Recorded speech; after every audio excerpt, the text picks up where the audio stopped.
work, so you have to like find them on your body. Yeah.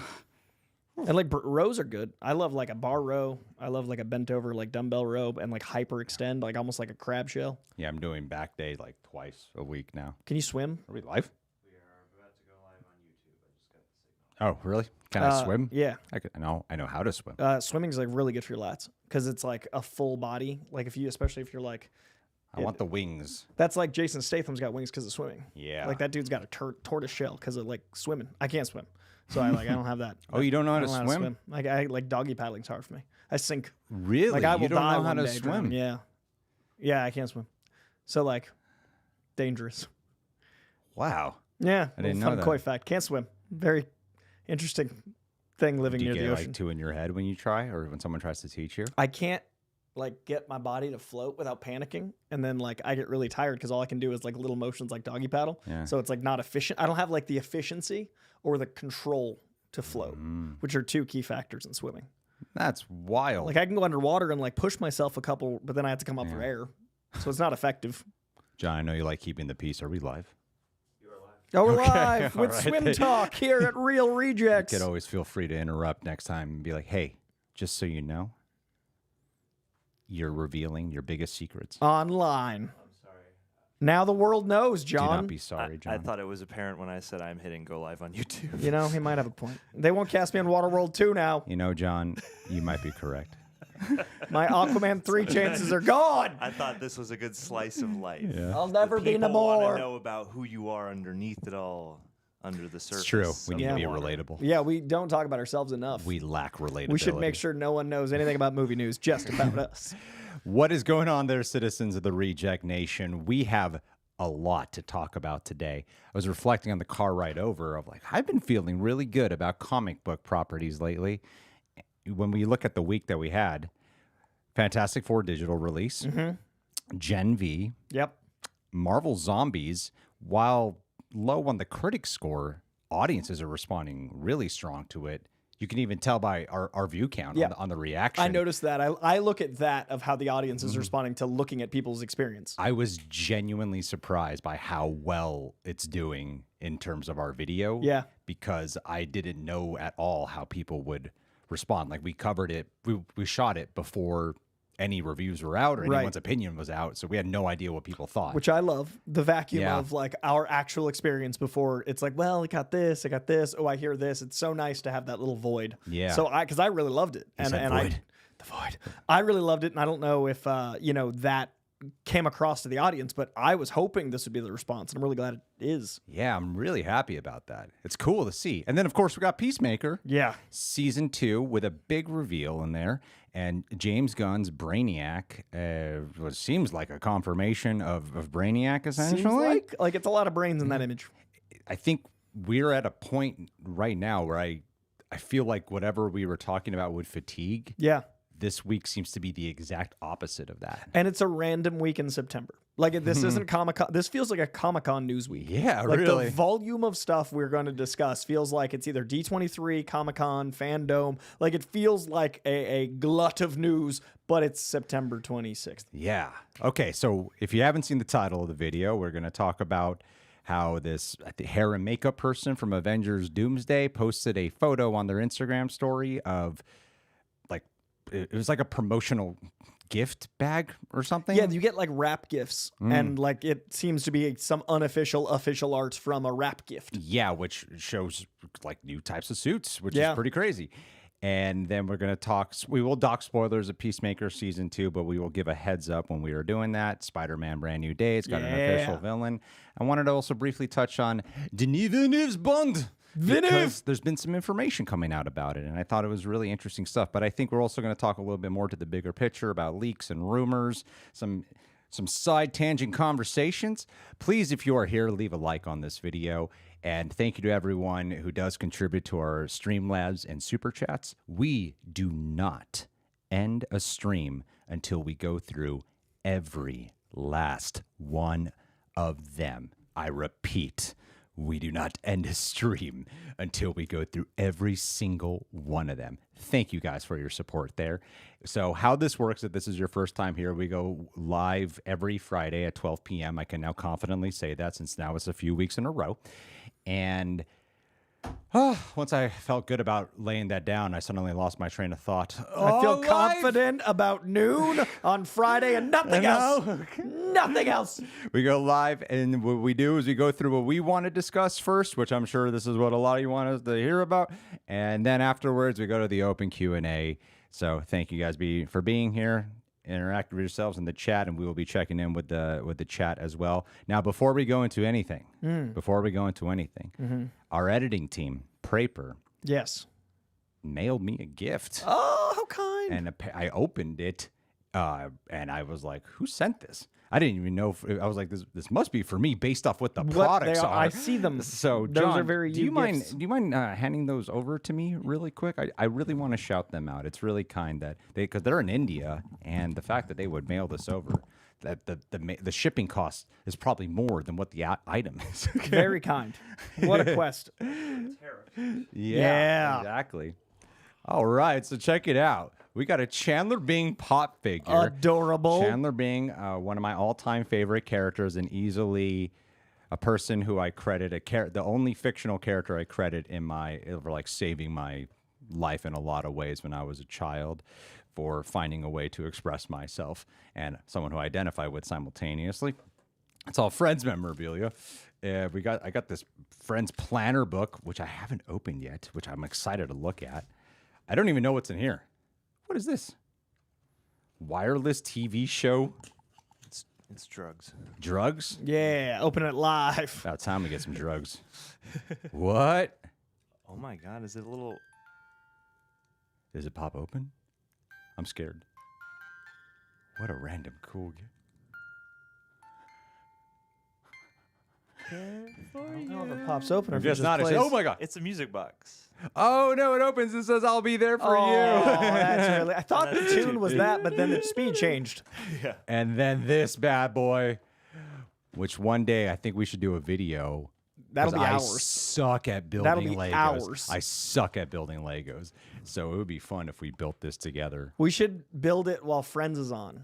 Oh, that would be Like really we should fun. have Friends on. That would be a blast. You know, that's like how I relax, is doing puzzles or Legos while having like a podcast on or a vinyl on. Because it uses both parts of your brain, like your right brain and left brain. One is activated by physical, one's activated by sound. So it's really good to like relax using like not work-based tools, using both sides of your brain. So I do a lot of puzzles with audiobooks, and it helps you retain the audiobook better. What beautiful advice you just instilled there, Coy. Appreciate your words of wisdom, my friend. Helping out the people. Well, let's kick this off, people. Thank you for being here again. John, do you want to pull up that Avengers Doomsday image? I thought you'd never ask. Let's go with this one. Let's do it.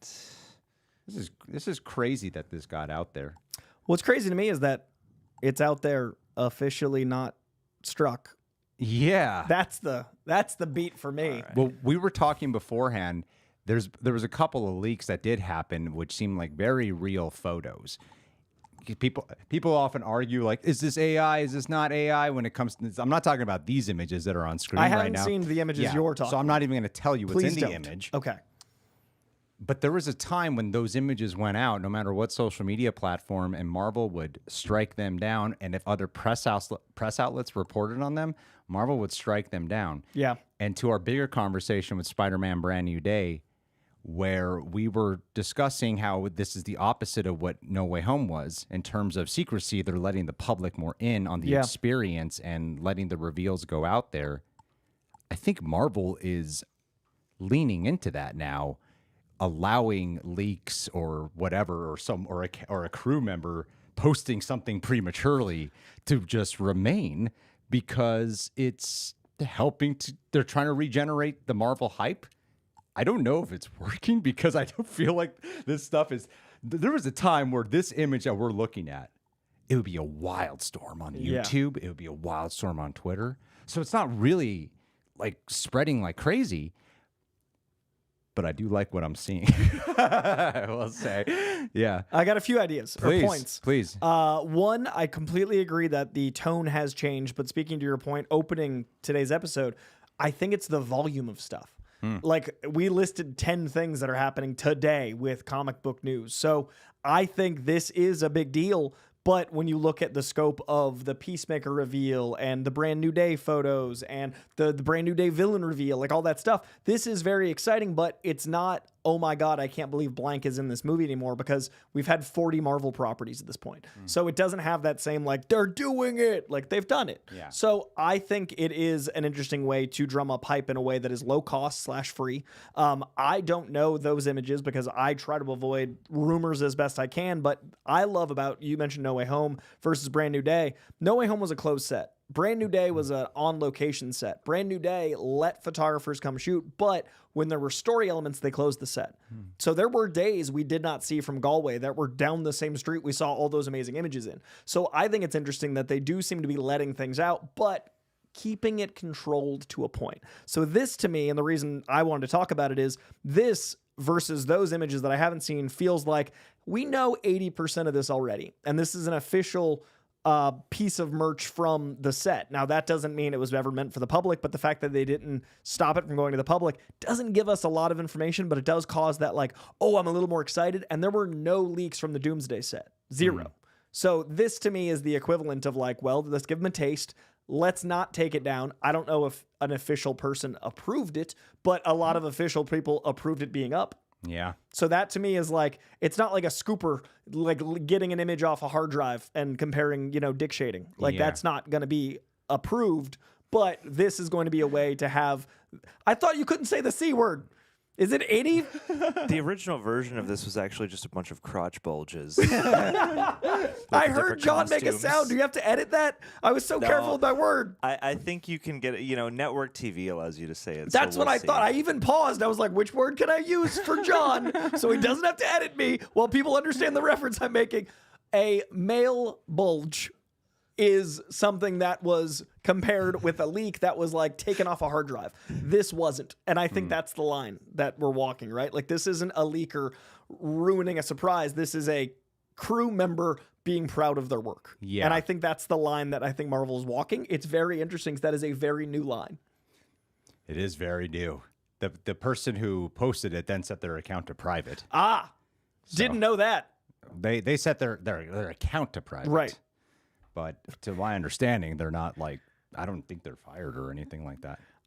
It's such a new frontier with, journalism used to have checks and balances, and then the internet was like, rah! Yeah. And then there was a constriction, and now it's like, what's the level we land Well, on? I don't know if they set their. What I mean by that is, I went to their Instagram because they had the store, the screenshot of the Instagram story Has their name. has their name, and they said on that Instagram story post, like, I can finally share this. Right. So I wanted to go to their Instagram because I saw the report was from a makeup hair artist, so I wanted to see who they were, but their Instagram's private. Or they blocked So you. I might be misspeaking here, or they, like, I don't I really hate know. Greg Alba in particular. But I want to look at the images more. I want to get Coy's thoughts on some of these. Yeah, I've only glanced at this. I haven't like Here, broken I'll it send down. you. I got a clear image on my phone. I can show And you. I can look at it, and we'll go line by line. Yeah. Let me. I should have prepared beforehand. Hold on. I have so many random pictures in here. My God. What's weird is I emailed this to John, and so I should just go to the email, which would be right there, wouldn't it? If I just did that instead. This is okay. good dead space. Yeah, It's people okay. love just pauses. We don't You embrace can't silence. hear it, but we got background music. We're doing good over here. Ba, ba, ba, Here you go, ba, Coy. ba, I'll ba. work Oh, off. just hand me it. I'll work off John's monitor. Okay. Yeah. Okay. On the top left, Doom. Yes, sir. Looking much like the images we have seen from official confirmations with marketing and press, and also looking like Doom. I can't quite tell, but that does look like a rune belly. I see a little rune belly. We've talked about it one are you on talking Doom. about? I'm still on Doom. Oh, on Doom. You're still on Doom. Still on Doom, Yeah. but look. Well, that's going to be the most, like, the rest of these we know these people. Yeah. But like Doom, to me, he's got a little rune belly. remember we saw that in the official image that came out last week. Yeah. I'm going to go down. Let's go to Thor. What I find interesting here is we've got Thor, Captain America, and Ant-Man. So in the Doom category, we've got like some phase 1 through 3ers here. Thor or short hair? Yeah, that's just Chris Hemsworth not wanting to wear a wig anymore, I think. Yeah. I think it's just that man's played him 20 times. There's no reason to really read into it. Just Or maybe there is a narrative purpose. Just Hemi doing Limitless at the same time. There's a traumatizing scene where Doom shaves his head again. Underneath, it's One Stan take. Lee. Yeah. I could see it being the Russo brothers intentionally wanting him to have short hair. That way they're getting away from the last images that we had of him in Thor Love and Thunder, because that was such a widely negatively received experience for Marvel fans. And I think of him as having long hair, but he has had it in Ragnarok, which was beloved. And Infinity War is and short. which is their guy. Yeah, exactly. So maybe it's a subconscious, let's look at him when he had his best. Yeah. Then we got Captain America there, looking like the Winter Soldier suit we saw, kind of get teased in New World Order. What did they call it? Brave New World. Brave New World. Yeah. Brave New World. Aldous Huxley. They called it the other one for a while. Yes, they did. Neither one helped. Neither one helped. And then we got Ant-Man in his traditional suit, looking like Paul Rudd, ever ageless.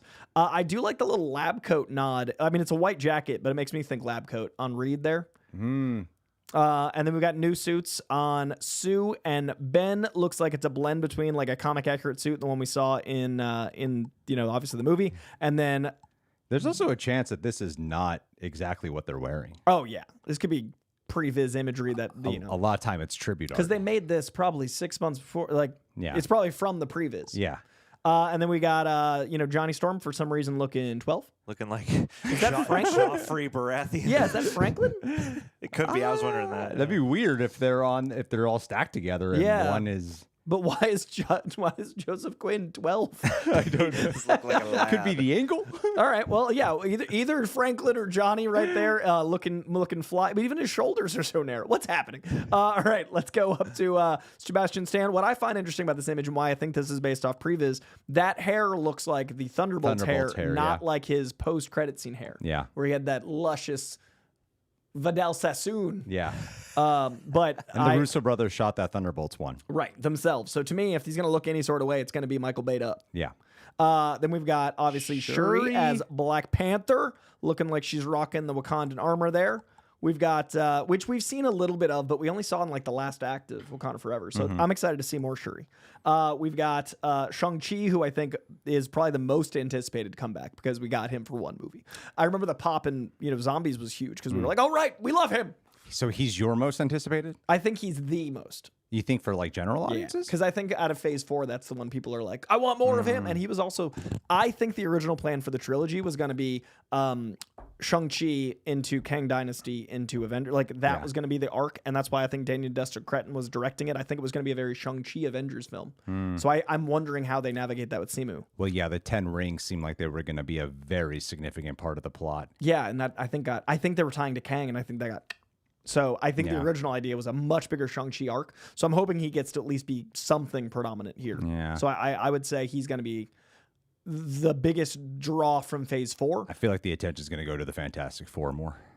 I mean, my most excited thing is to see Cyclops get his due. We're going to get there. All right. We got Loki, which, if they ruin that ending, I'm going to be mad. Ruin the ending? The Loki season 2 is the Loki season 2 ending. It's a perfect ending for the character. Yeah. How is the God of Stories going to do anything except invalidate it? Like, if you kill him, are stories dead? We're watching one. What? It's the perfect ending for the character. What do you do from there? I mean, Loki has to remain there, doesn't he? Yeah. Or he has to get a replacement. What, are they going to go, like, tickle him? What's going to happen? In his little chair? Leave him alone. Is there a different Loki and we can kill a fourth one? Loki's died more than Xavier. Well, could Doom somehow take control of Loki? My fear is that Doom is going to have to kill Loki because they don't have Kang in it. Because they need to power scale. And he's going to do the Thanos rip because that's what everyone's waiting for. Yeah. And beyond that, how do you power scale more? Yeah. I'm afraid Loki's going to have to be the Kang. Because Thanos, I think, was already going to be... Like, we heard rumors of Brolin come back years ago. I feel like Kang was already going to be higher up than Thanos as far as like, but since Kang got his end effectively in Loki as well, I feel like it's got to be Loki. Yeah, that's fair. And now I'm worried because I don't want them to undermine, that beautiful season 2. That is a concern. It would be weird. God of Stories. If they do actually factor in the main narrative of a television show, Yeah. it would be a little refreshing. I mean, I think Thunderbolts did. Those were all like TV characters. Were they? I mean, Walker Yelena appeared first in Black Widow. Yeah. Oh, she was in Black Widow before Hawkeye. You're right. Yeah. She was in Hawkeye a ton, so I think of it as Hawkeye. Yeah, She's David. double TV. Red Guardian. Red Guardian. It's mainly movie And characters. then Black Widow. You're right. It's that the thing is that when we last saw a lot of them, Yeah, it was that was in a on TV, TV. show. So I think that's where the confusion of the Yeah, narrative because comes Walker in. was Falcon Winter Soldier, Walker's the main one who's from a television show. but the rest are all movies. You're right. Yeah. Originating, but last time we saw him. Yeah. Yeah, I'm curious. They have to kind of at least acknowledge like Loki was a big Yeah. thing. And they didn't do any acknowledgement of the Falcon and Winter Soldier stuff for Bucky, which is still my favorite performance of Bucky. Oh yeah. Yeah. Like the relationship between the two of them is so good. Yeah. Like one of the best relationships in Marvel is them, and I think the best of them is in that. Yeah. And I didn't like Brave New World, but I like their scene together. Yeah. Because their chemistry is real. Like in real life, Seb's always talking about Anthony, and Anthony's always talking about Sebastian Stan. Yeah. Sebastian Stan is a phenomenal actor, by Good the way. God. I've seen randomly way more work of the guy. Different man. I haven't seen Different Man, I no. want to watch that. I got obsessed kind of after Pam and Tommy. He's so good in that. He's so good. He's so good. He's also like the sweetest guy. Like Yeah. of anyone that's come out of Marvel, I think he's had the best career that has spun out of being in these films, but Yeah. also like he is such an advocate and like an on the boots actor that's like outspoken about stuff. And I hear like that when a lot. actors are like a person as well as just an like I hate when an actor's like, I just show up and leave. I'm like, what about you? Yeah, I hear that a lot about him. Yeah, I big fan. All right, next up we've got I believe Yelena Belova up there up top. Okay, that makes sense. I assume. Looking widowish. That makes sense because right underneath is Red Guardian. Exactly. Yeah. Red Guardian, all shaven. I assume that's Namor. No, Namor's on the think bottom. Namor's on Is the that bottom. Winston Duke? Yeah, and Baku. Oh yeah, that's probably M'Baku, right? Yeah. So M'Baku looking like he's in some like ceremonial garb. Yeah, Winston Duke was one of the early. Oh, he was one of announcement the first names. chairs. Yeah. Okay, so yeah, we got Winston Duke there. We got Namor down bottom. Mm-hmm. I love that Namor's got an actual outfit going on there. It looks very like it could nod to one of his comic outfits. I think of him in green, but there are blue costumes that he has worn. I assume under there is Wonder Man. Ooh, You think keeping Wonder Man will secrets. come into this? I mean, that red jacket. It's not a Scarlet somebody or a Magnet somebody because he's right above Xavier. Oh, see, I'm going so zoomed in. I didn't look up at who he's This next is to. why I feel like this is a planned photo. Oh, This release, I feel like there's something because of what we're doing right now. I think there's something. Yeah, what we're doing right now, and the fact that Some are covered. some seem intentionally covered, especially the one in red. Also, Is it Magneto? It could be Magneto. it could totally be Magneto. Xavier's underneath. John just pointed out, like I didn't even look at proximity. I'm zoomed in, so you're right. That is Xavier right underneath him. Yeah. I also the timing of this. Remember, it was, and the reason I wanted to do this was because it's an official release to a point. They did this the week of they were going to do another chair thing. Remember, everybody's Yeah, like they're yeah. doing another one. I think this is that. Yeah, and there was some other showcase where they actually showed Robert Downey Jr. as Doom. Oh, to really? Somebody. I forget where this event was. So they're doing stuff. Yeah, this feels they're showing shit now. that you're right. This Yeah. feels like a thing I think it's an intentional thing that they wanted out there, and to make us go, "Who's that?" It's like a planned. Especially because the more this channel's grown, the weirder emails I get from studios that I do not participate in. But sometimes you get an email like, "Oh, they're trying to like make this look like it's like trying to talk about this, Yeah, yeah. It's weird. Interesting. Can we go back to the photo, John? So yeah, we got who appears to be Magneto or a Scarlet Witch, perhaps, or a Wonder Man. Xavier looking, he's got a new fit. He's got the X insignia on his shirt. Very comic book accurate. We got the already comic Doesn't book look accurate. like he has a yellow chair. Oh, that's a good Oh, point. no, the big yellow chair. What's he doing? No yellow chair. That's so it denotes a different Xavier from another universe because Yellow Chair Xavier died. Yellow chair dead. He did. That was one of the best cameos of all time. It was. I'm so glad they put it in the trailer. And then we got Gambit looking like his comic accurate Channing Tatum Deadpool Wolverine accurate self. I hope he has black eyes more in this one. Like they Yeah. do the He said that he changed up his voice in this one too. Oh, because it's going to be a different tone. Yeah, he can't do what he did before. Because it's not a comic. I'm excited to see what he adapts to. I'm excited another new Gambit. And if they're the eyes to denote like another, that'd be cool. And if we have audio right now, just so you know, we didn't say any of this before. Yeah, this is new. This is new fresh. content. All my excitement about a Cyclops, you're going to get to live again. And then we got a clad Mystique. Yes. She got clothes.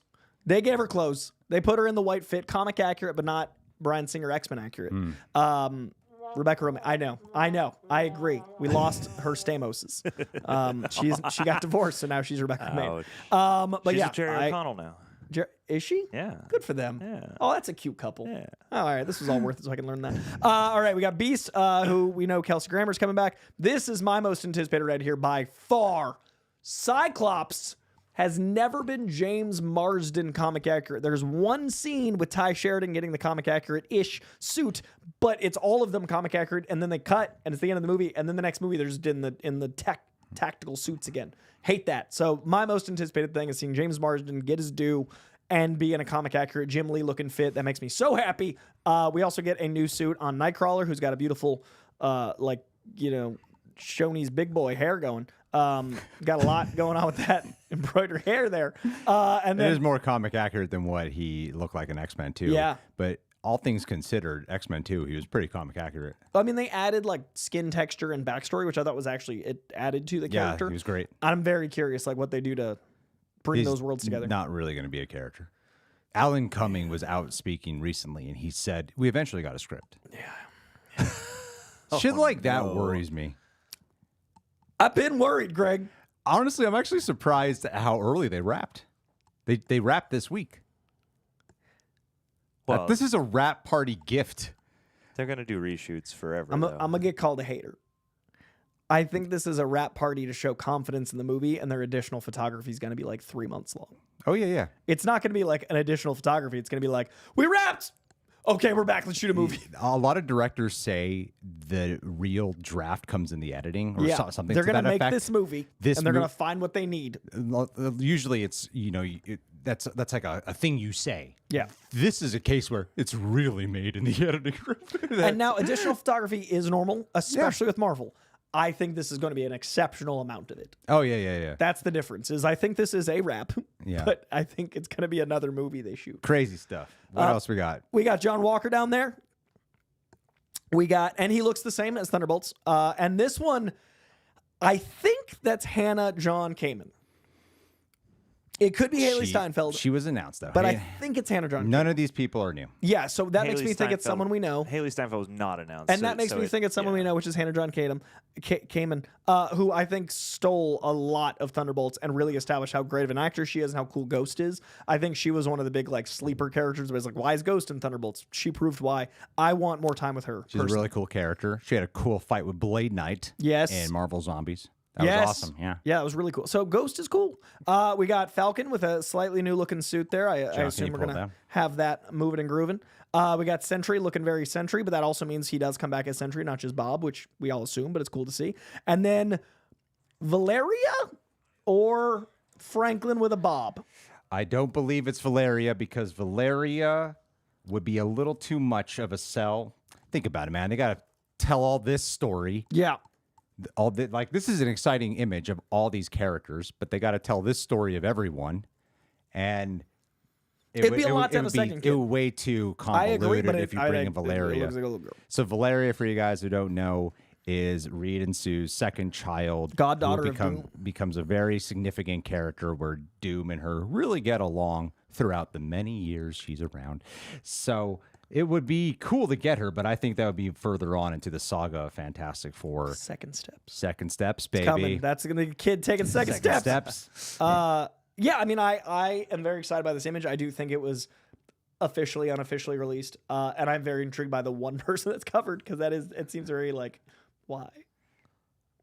Maybe it's Magneto with a more accurate outfit. It's above Xavier. Magneto's another case. Didn't Michael Fassbender at the end of X-Men First Class get a comic accurate outfit and he never rocked it again? Yeah. So the X-Men movies had a weird thing. Here it is. There's even that deleted scene in the Wolverine with the mask. Yeah. And they never used it. Yeah, he opens the brown suit. Yeah. Yeah, I don't know why. They were always like, we're going to get him there. And the next movie, they're like, nah, they didn't get there. We got to have them have that arc again. Screw that. I maintain the Bryan Singer movies are great mutant movies. I'm very excited for X-Men movies. I watched a fantastic video that really broke down how it was how X-Men is usually used as a metaphor for dealing with like segregation and racism, or an allegory for that. And they broke down how the X-Men movies, specifically the first two, are more of an allegory for gay community struggles. It makes a lot of sense. Yeah. Bryan Singer and Ian McKellen and like the timing of it. Yeah. Like it's crazy how backwards we were. I mean, we're regressing, but how much more backwards we were in 2000. Yeah. So like that was a much bigger issue, and it was much more of a faux pas even 25 years ago. And it's wild to think about it because the movies clearly are. It's not some YouTube video doing some essay with the background information provided. You're like, oh, this 100% is. That was the intention. But back then, now when directors and writers do press, they will say, yeah, we were working on this, and it's an allegory for this, and then everyone fucking throws their hands up in the air and is pissed off at the world for being woke or whatever. And back then, they were already doing it. Yeah, they just didn't make it part of their press story. Yeah, they didn't make it part of their press story. You're not cramming that stuff down our throats by saying it out loud. Yeah. Sometimes I am of the mind, though, where I kind of do need someone to say something to me. Because I actually didn't pick up on that. You were 12 or whatever. Yeah, I was like, shiny, cool. Yeah, I'm not going to blame. It's funny when the mom asked Pyro to not be a mutant. Yeah. And I'm like, can you just that not? is totally what they say. And all the Iceman stuff is, I mean, they made Iceman gay in the comics after those movies. Yeah. Iceman was never a gay character, and then they retroactively made him one. Yeah. So, like, I think that's very conscious. Anyway, what character on here got you the most excited? Please leave your thoughts down below. While we're on Marvel, before we go into the spoiler stuff for Peacemaker and everything, let's talk about Spider-Man Brand New Day. Tombstone. Yes. Tombstone casting. Spider-Verse guy. Do you think there's something specifically about having the Spider-Verse guy? Because this guy was originally going to be Tombstone, I believe, in the El Muerte movie. What? How do you pronounce that? That character? Yeah. Yeah, right. Yep. He was going to be in there. He was then in Spider-Verse as Tombstone. He seems like perfect casting. I think there's two things here. One, he's perfect. Yeah. But two, I do think Beyond the Spider-Verse is going to bring in live action. Yeah. And I think that's a great way to do it by Brand New Day, having the actor there. Did you ever see Black Lightning? The show? Yeah. Yeah. He was the main villain in the first season. Oh, yeah, in the suit. He looks very different. He had like a bunch of orange. His beard looked oranger than the images I've seen lately. He was great. He had so much presence. And I think he's perfect casting for Tombstone. Yeah. It makes sense why he has been so associated with him. It's weird because Tombstone is more like, if you know Spider-Man, you might know Tombstone. Yeah. He's not as prolific as lately. anyone else that's been around, like Green Goblin and Doc Ock and all that. The last 5 years, though. But Tombstone has been getting a lot more attention, and it's kind of cool for an actor to have this level of association for this amount of time. Yeah. It's almost like Jason Momoa's Lobo in a way. Right, where it's like, well, just cast him. Like, I don't feel like there was an audition for this. It was like, all right. Do you think he'll be the main villain? I think there'll be a mob storyline that's like the A-plot that he'll lead. Yeah. I think there'll be maybe like a big, overarching villain we don't spend a lot of time with that's like a trilogy villain. But I think he'll be the thing that, maybe people thought Mr. Negative might be. I think Mr. Negative might be involved. But I think Tombstone will be the mob big. Yeah. But I'm so excited for this dude because I've heard only great things about him as an actor. I love his performance in voice work. And yeah, now that I think about it, I liked him in Black Lightning a lot. But I think it's really exciting that Tombstone is the same voice actor because that does make me think my Beyond the Spider-Verse theories are all starting to happen. Yeah. Because this comes out like next year. You think we'll get a Miles that appears? Not in this one. Okay. I think Secret Wars. Okay. I know they keep saying, like, Kevin Feige's been like, well, you can't have Miles, Sony said. Okay. Like, I think it'd be too incredible to pass. Like, I feel like that's something you fight for. And I hope that we get it properly. I think Secret Wars is a great place for the black suit to be introduced. I think that Miles Morales is a great character that Sony could have on their own. So maybe that's why it won't pop up in a Marvel movie. That'd be my only hesitation. But I do think Brand New Day is going to have too much going on unless it's a post-credit scene, but then you're starting the next movie with him. Like, it feels, I don't know. I think you got to kill Peter Parker. I feel like Peter Parker has to be at an age and at least a presence that feels like he's older. He's got to be a mentor. And Tom Holland has a consistently young-looking face. I think it'd be good for the trilogy to end with him mentoring Miles, and then... Yeah, and I think Tom Holland does eventually wish to depart. Yeah. Yeah. I think he just wants to get married. I think he was like, sit in his house. Like, I just feel like he doesn't like... I like seeing him so happy, promoting his beer, promoting all of his other stuff. I feel like that's who he wants to be after this. Yeah. Not gonna lie, that audio glitch really took the wind out of me for some reason. Come on, Greg! It just like overwhelmed me. I was the one that had to do it all over. I know. There's been so many moving pieces, and it's like, damn, I really tried this. Whatever. I don't want to like come back burden here, but yeah, my brain started getting flooded, and I'm like, oh, it's slowly. We're taking the live over again. We're starting from scratch. Let's just end the live and just do a pre-recorded one now. Let's start now. We'll just air it. I mean, we can release the audio from that stretch. Release the audio. I do have it recorded. Oh, that's so funny. Just me redundantly, just in case. Well, the other one was probably better because it was all off the dome. Hey, a little fact check. Muerte is the word for death, but El Muerto is the Marvel character. Wrestler. So, okay, my bad. Well, it was our bad. I don't speak Spanish. I actually don't, so I didn't know either one of those is correct or incorrect. So yeah, they also announced. Did they confirm what's her name is? No, I got that wrong. Oh, good, because I didn't love that. Because I got faked out. There's apparently on X. Oh my God, I just called it X. You did? That's the first time I've heard it out loud. I said it. I've converted. Greg's turning. I'm turning. He's drifting right. My brain is flooding. Mr. CEO runs the company. on X, formerly known as Twitter. Oh, it's even worse than the full government name. There's a parody Discussin' Film account. Oh, Discussing Film? It's called Discussin'. Oh. There's no G. So I thought it was real because they take it's so easy to become a fake account. And so, yeah, there's this account, and it said that she's playing Dagger, Sadie Sink. Yeah. And I really believe it says like Variety report. But then I clicked the Variety article. It wasn't that at all. I was like, oh, shit. I totally fell. You got this. grandma on Facebook, dude. I totally did. Yeah, I got catfish. Yeah. So, no, that's not it. There is this crazy rumor going around. I'm only bringing this up because I'm like, there's no way in hell this is a real thing. Like, I really don't believe it. And I fully believe this is a rumor. I'm really curious to see what you think, even if a slither of this is true. It just wouldn't make any sense story-wise to me for so much of Peter Parker. There's this crazy rumor going around that the Hulk accidentally killed Peter's parents in the Battle of New York. And that's creating a conflict for Peter because he learns this and that maybe he might want to help Punisher take him down. I feel like if this was a piece of established information, it would have gotten brought up at some They just tried to do that point in the comics with Wolverine. It was awful. Did they? They tried to make Wolverine the assassin of...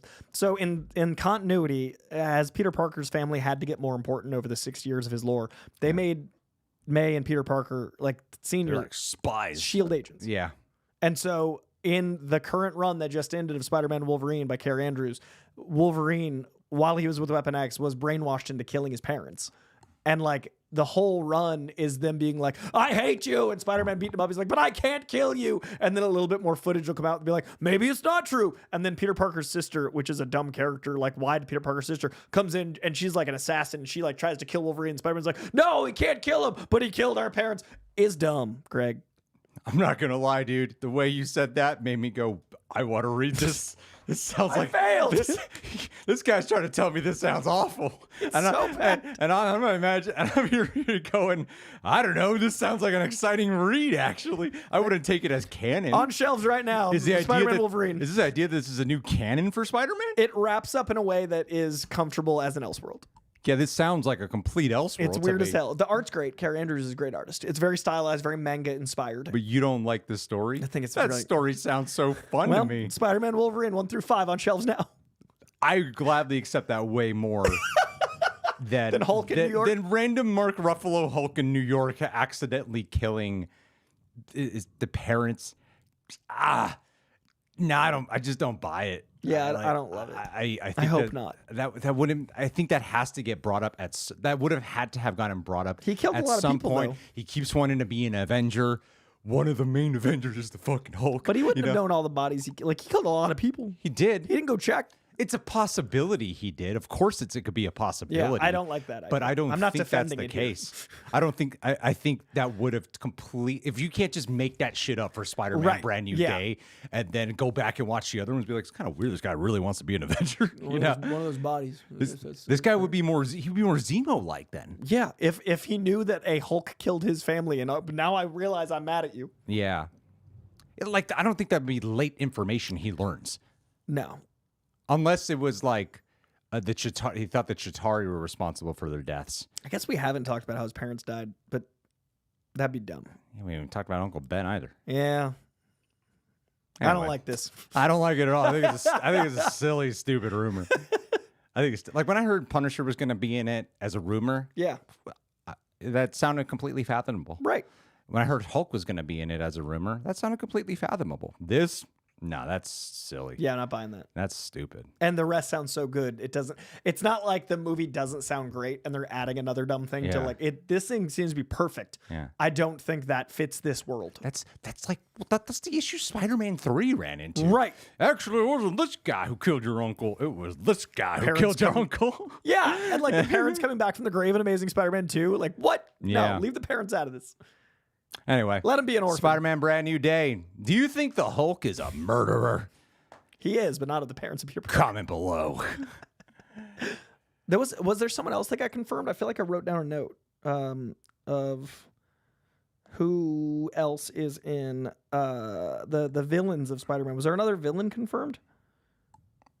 There's from a leaker who I know you're not a big fan of, who put out today something. Oh, then that's not the thing I was thinking of. Yeah. I just read my note. It's a Dagger cast, and that was off you. Yeah, that was the wrong one. That leaker. Yeah. Greg, help. What's funny is we went to see One Battle After Another at an IMAX screening. Everyone is quiet as shit. Coy and I and Brandon Davis in a conversation. Why do people get so quiet? Our volume is taking over the entire quiet room full of people. IMAX.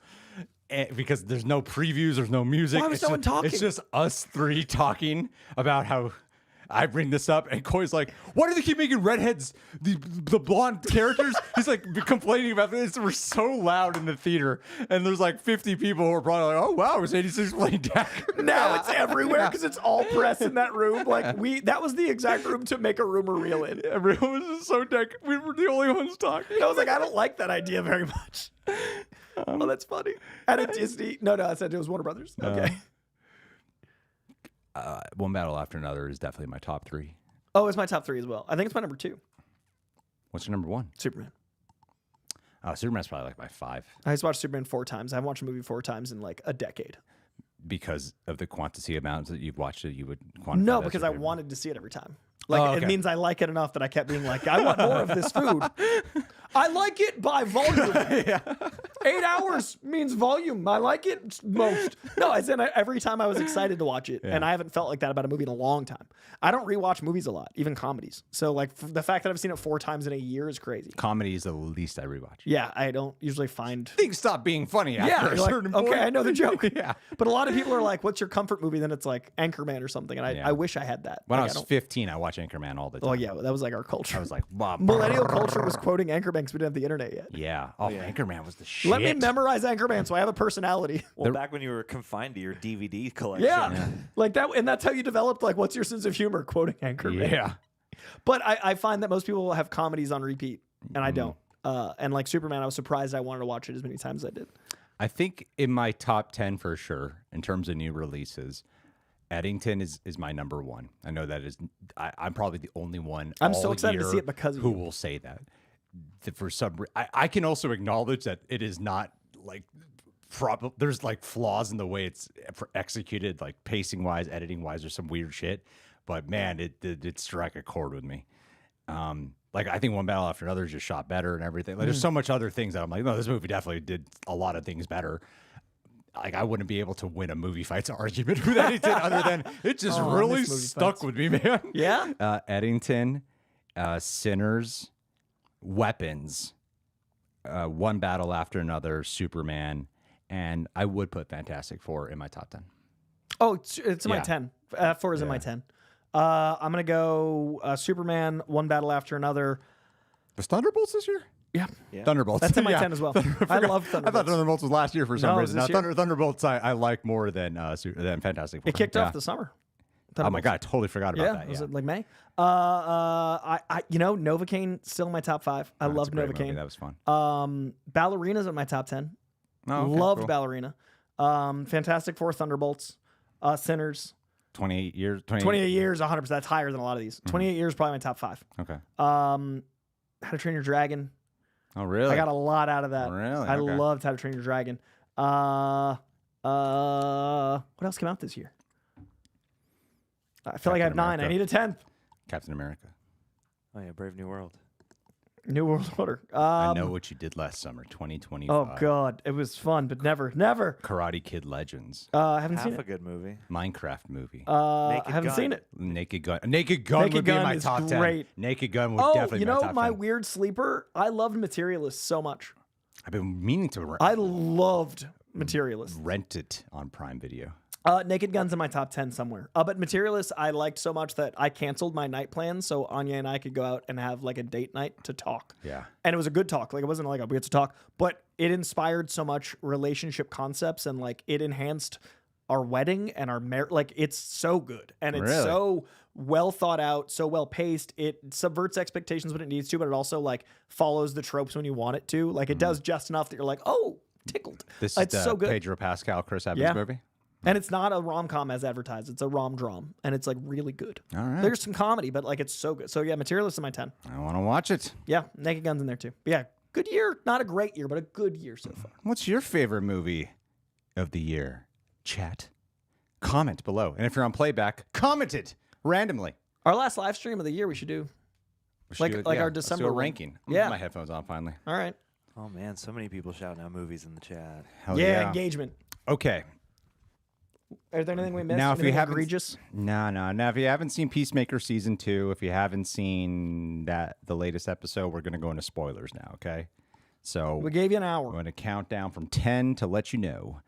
10, 9, 8, 7, 6, 5, 4, 3, 2, 1. Peacemaker, Season 2, Episode 6. Had some big reveals in there. I forgot they did Earth X in the Arrowverse. Yeah. The comments reminded me of that. It wasn't like this. The CW didn't dabble this the deeply C- into Nazi America. The CW felt like Voldemort taking over the world or something. You know, it didn't have the impact of, ooh, this is so grimy and ugly and feels real. Yeah. You know, and I was surprised. I wasn't surprised that was the turn, because there were a lot of clues and a lot of way too many people were theorizing it for me to miss the theory. So that part of it, I don't know if this world will carry over into the future of the DC universe, but what I love is the back-to-back here of the DC universe doing this. Yeah. Peacemaker Season 2 has been up and down for a lot of people. The ratings haven't been that high. I've seen a lot of expressed disappointment with people feeling like it's not really leaving much of an impact. Numbers skyrocketed with this one episode. They really did. It just zoomed up, and it finally went trending on X, formerly known as Twitter. It finally went trending. And I love that they got Lex Luthor to be in here immediately. Some people are like, yeah, I wasn't surprised. It said Belle Reeve. It's not common for the comic book, and please correct me if I'm wrong. It is not common for the comic book movie universes to immediately have some television show follow up with one of their major characters just a couple months later. And now I'm starting to see this was the first time the emotion, I didn't even express this in our review, where I felt universe. You know, I did before. I'm feeling, yeah, okay, we got a Superman movie and we got a Peacemaker show. Yes, they are connected, but I don't feel the universal sense. And this was the first time it gave me that feeling of watching, oh, we're seeing the universe really come together, because clearly this is going to feed right into Man of Tomorrow, what they're setting up with Lex Luthor. and the fact that they took Lex from a very PG-13 super heroic movie, then thrusted him into the dialogue of the R-rated show immediately after was awesome to me. That's awesome. Like, honestly, his performance I think is really good in that one scene. The standout to me in the whole episode was Jennifer Holland. She's so good this season. She's phenomenal this whole season. But even in the episode with the reveal, even in the episode with Lex Luthor, I kept going back to that one scene in the interrogation room with the two of them. I think it's just so beautifully acted between the two of them, and her performance there is so strong. But I mean, you can look at the bigger shit, the macro of it all. I'm getting like that clear sense of variety and understanding all the shit James Gunn's been putting out there of what happens when you plop them into this world and you get a different tone with them. And it worked.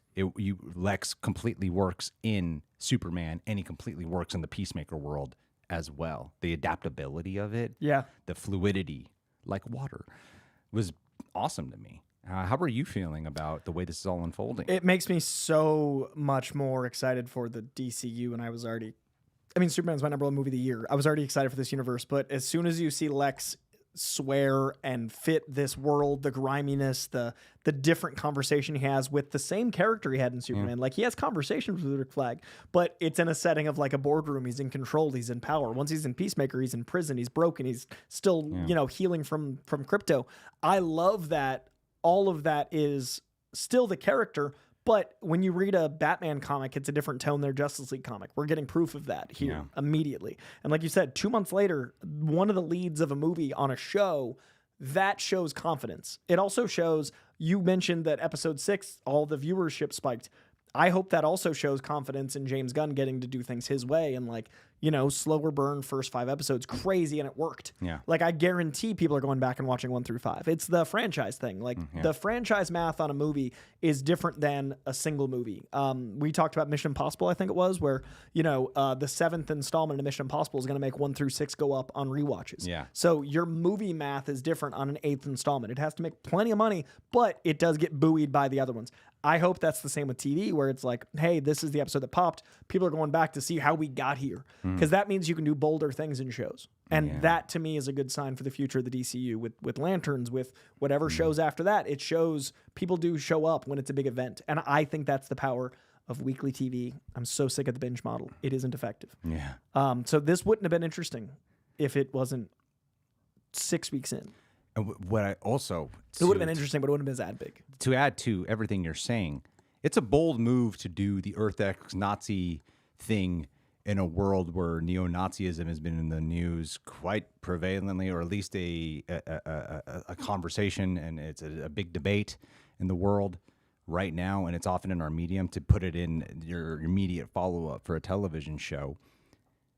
To immediately follow that up with to immediately do Superman, this lighthearted thing, and to go into something that will be this bold with its next step. Not just, oh, it's R-rated because of the irreverent humor and all those things. Yeah, sure, that's easy to go to. Okay, cool. It's violent. It's a little sexual. To do a subject matter and really let the horror of that be felt. Like, that was a scary-ass moment for Adebayo at the end. Yeah. To be seeing... I keep saying Adebayo.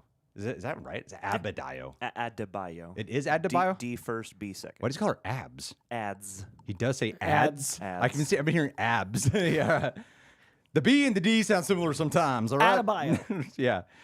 But with Adebayo, that moment is like a terrifying scenario. Yeah. To witness, and then it has your mind kind of pondering, what else is going on in this world? Are there concentration camps? What the hell's going on here? I think it's a really cool swing to do that instantaneously when everyone is on the lookout for what is the universe that's unfolding, and to see it tonality-wise having to shift. I really like the blind spotting of it. Like, I really like the fact that this universe we've seen 5 times. And yeah, some people picked it up, but it took time to notice that it's all white folk, and how much of our media is just white people. How much of our media, we're used to that. Yeah. So I think it's a really interesting way to have that twist be effective and make people look at themselves and go like, wait a second. Like, I go to certain neighborhoods and I notice a population and I go, oh, I bet the food's good here or not. And I feel like, oh, that's a weird thought. Should I feel bad about that? And this is like the extreme version of that is like, why didn't I notice sooner or right away? Yeah. You know what I mean? So like that's an interesting tell of our own blind spots in our own culture. Well, I love how they took the time with the reveal where they first present it as this utopia. Yeah. This beautiful world. But if you know multiversal stories, obviously there's something wrong here, right? Right. And you're on the lookout for it. My first indication was when they had the Sons of Liberty show up. Yeah. My first thought was, because I'm not familiar, honestly, with the DC version of Sons of Liberty. They're only in like 7 comics. Yeah, They're so very small. They are? Yeah. Okay. Well, I'm not familiar with them. But the fact that they were called Sons of Liberty and that Chris wasn't familiar with this world immediately told me, I wonder if these guys are actually all right. And like there's some type of revolutionist because we don't exactly know what they're fighting for. And maybe Chris is killing the wrong people. And in our universe, we have that bias too. Because I know when I hear Sons of Liberty, I'm like, I don't know if I'd like those people. Yeah, yeah. Well, this world is, at least the city they're in, brimming with just prejudice as the norm here and the thing that they view as right. And that's the way how a lot of racist people actually operate. They seem normal. They can seem pleasant. They're not just there saying racist words all the time. Right. Like they're just being people and interacting. And then you find out, oh, there's a dark side to them that is really ugly and vile and bad. And that's what's so tricky about the internet is like the things that are your deepest like impulse to type, that's the stuff you put out there. And I guarantee at least half the people that have threatened us or said awful stuff, we'd like other parts of them, but we see this part of them because that's the thing they're triggered by. Yeah. Like we got like in our One Battle After Another, someone commented like, oh, these anti-white geneticists, good thing things are changing. I got plenty of rope and there's a lot of flagpoles out in LA to hang them from or something like that. And I was like, it's a really boring death threat. But I also wonder what that person would be like walking around. Would I clock them as someone who will literally be like, I want to hang these boys talking about this movie?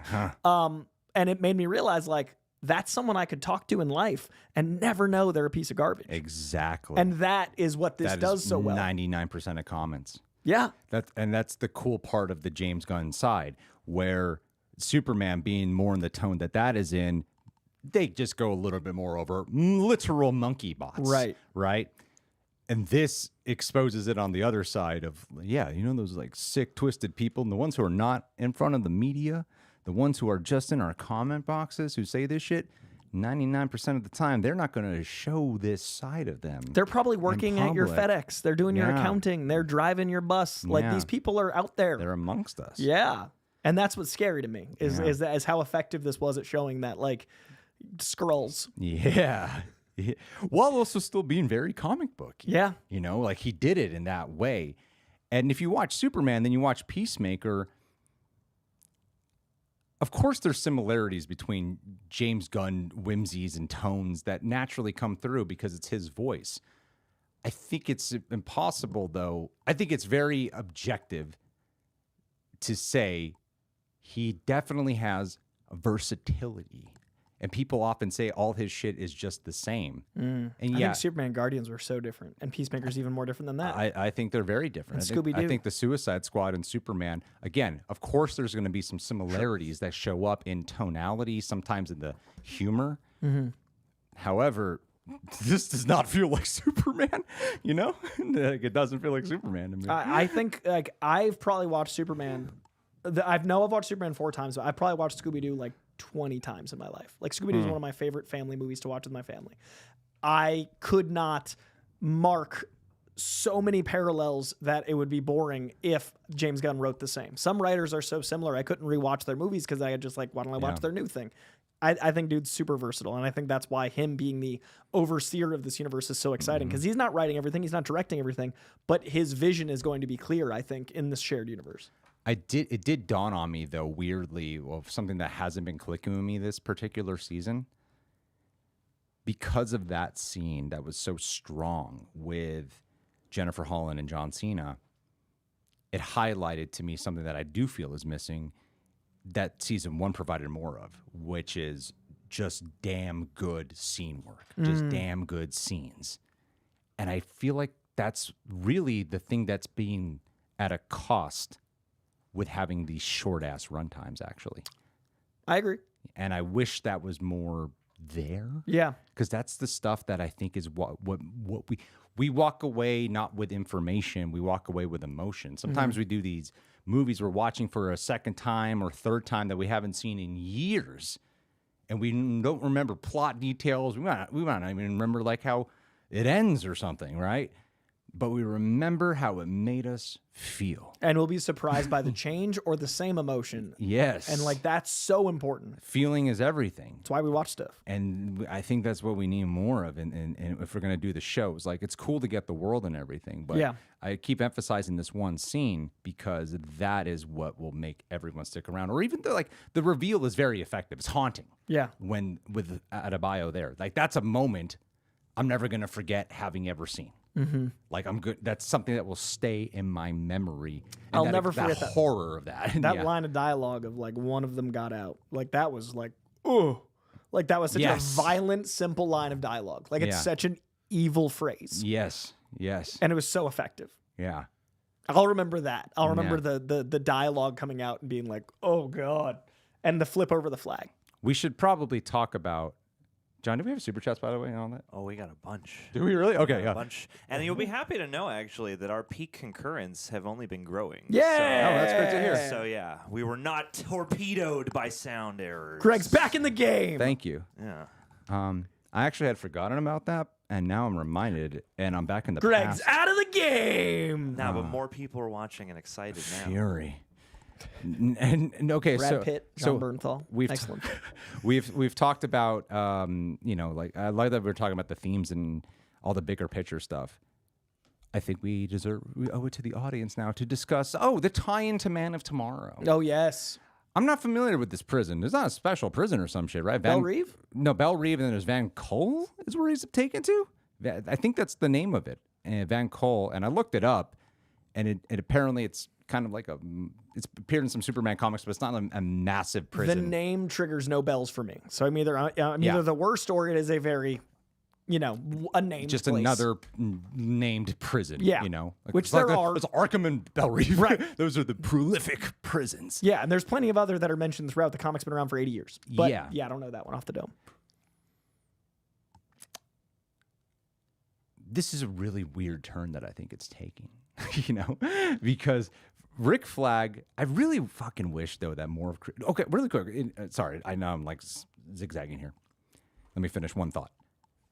Is the character that Lex is talking about, is that Dr. Phosphorus? I think it's Phosphorus and Killer Croc.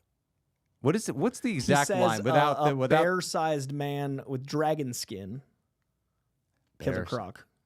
Oh, you think they're talking about Croc? A bear-sized man with dragon skin sounds like Killer Croc. Oh wait, the Croc does already exist. Yeah, I forgot Croc is in the universe. It won an Academy Award. Yeah. You guys remember that? It's insane. It really did. Academy Award winner Killer Croc. And then the other one was glowing-eyed in language we shouldn't say for demonetization. I think that's Dr. Phosphorus. Huh. So that's some acknowledgement of Creature Commandos. And Frank Rowe existing. Do you think that a story like this opens up a conversation? This is one thing I was sort of theorizing about. Do you think it opens up a conversation with how mutants are used as an allegory oftentimes for like things we were talking about, homophobia, racism? With Rick Flag having had his experience with metahumans in Creature Commandos, and then being with Lex where he's defending the rights for metahumans, and now striking this deal, which will eventually lead him to this other world, is there some type of allegory they're going to draw between metahumans and prejudice? Oh, I think so. I mean, we saw it a lot in Superman. They made it really clear, like, this guy, we don't know what kind of powers he has. These aliens are invading, and he's just trying to take over. That, to me, felt like xenophobia and prejudice. It's kind of crazy that they're doing this before Marvel. I mean, Marvel did it a little with Miss Marvel, but it was pretty kid-friendly. Yeah. And therefore felt soft, because and that show should be for kids. Like, I'm not saying that needed to go harder. it is unfortunate we haven't had anything since because there hasn't been an opportunity since. They needed to go hard in the paint. And I'm excited that Jake Schreier is going to be the one shepherding it because he went very hard on things in Thunderbolts, which makes me think when Marvel does address it with X-Men, it will be intense. But they are beating Marvel to it. At the same time, this is that dialogue that we have about how one can propel the other. 100%. I think this is going to only make X-Men more... I think X-Men can go harder. Yeah, exactly. I think because they're like, someone's already running, they can sprint, they can take the baton. I think DC doing well is only going to make Marvel better as long as they don't keep Downey dooming. Yeah, well, we'll find out. It can make them better. It can. I have hopes for Downey. I do. I have hopes for Downey, the actor. I have hopes for Doom, the character. I do not have hopes for my faith in them making artistic-based decisions. Yeah, more than likely you're right about. And I want to love it. I really do. I think Downey Jr. is one of our great actors. He literally, you know those like Facebook things where it's like, what 3 characters in movies do you feel like you're like? I always say Harry from Kiss Kiss Bang Bang. That is a character I identify with so much because I identify with Downey in so many ways.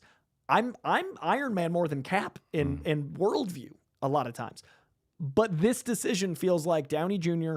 wanted to be associated with something other than Iron Man, and it gave him an opportunity to flex his acting muscles.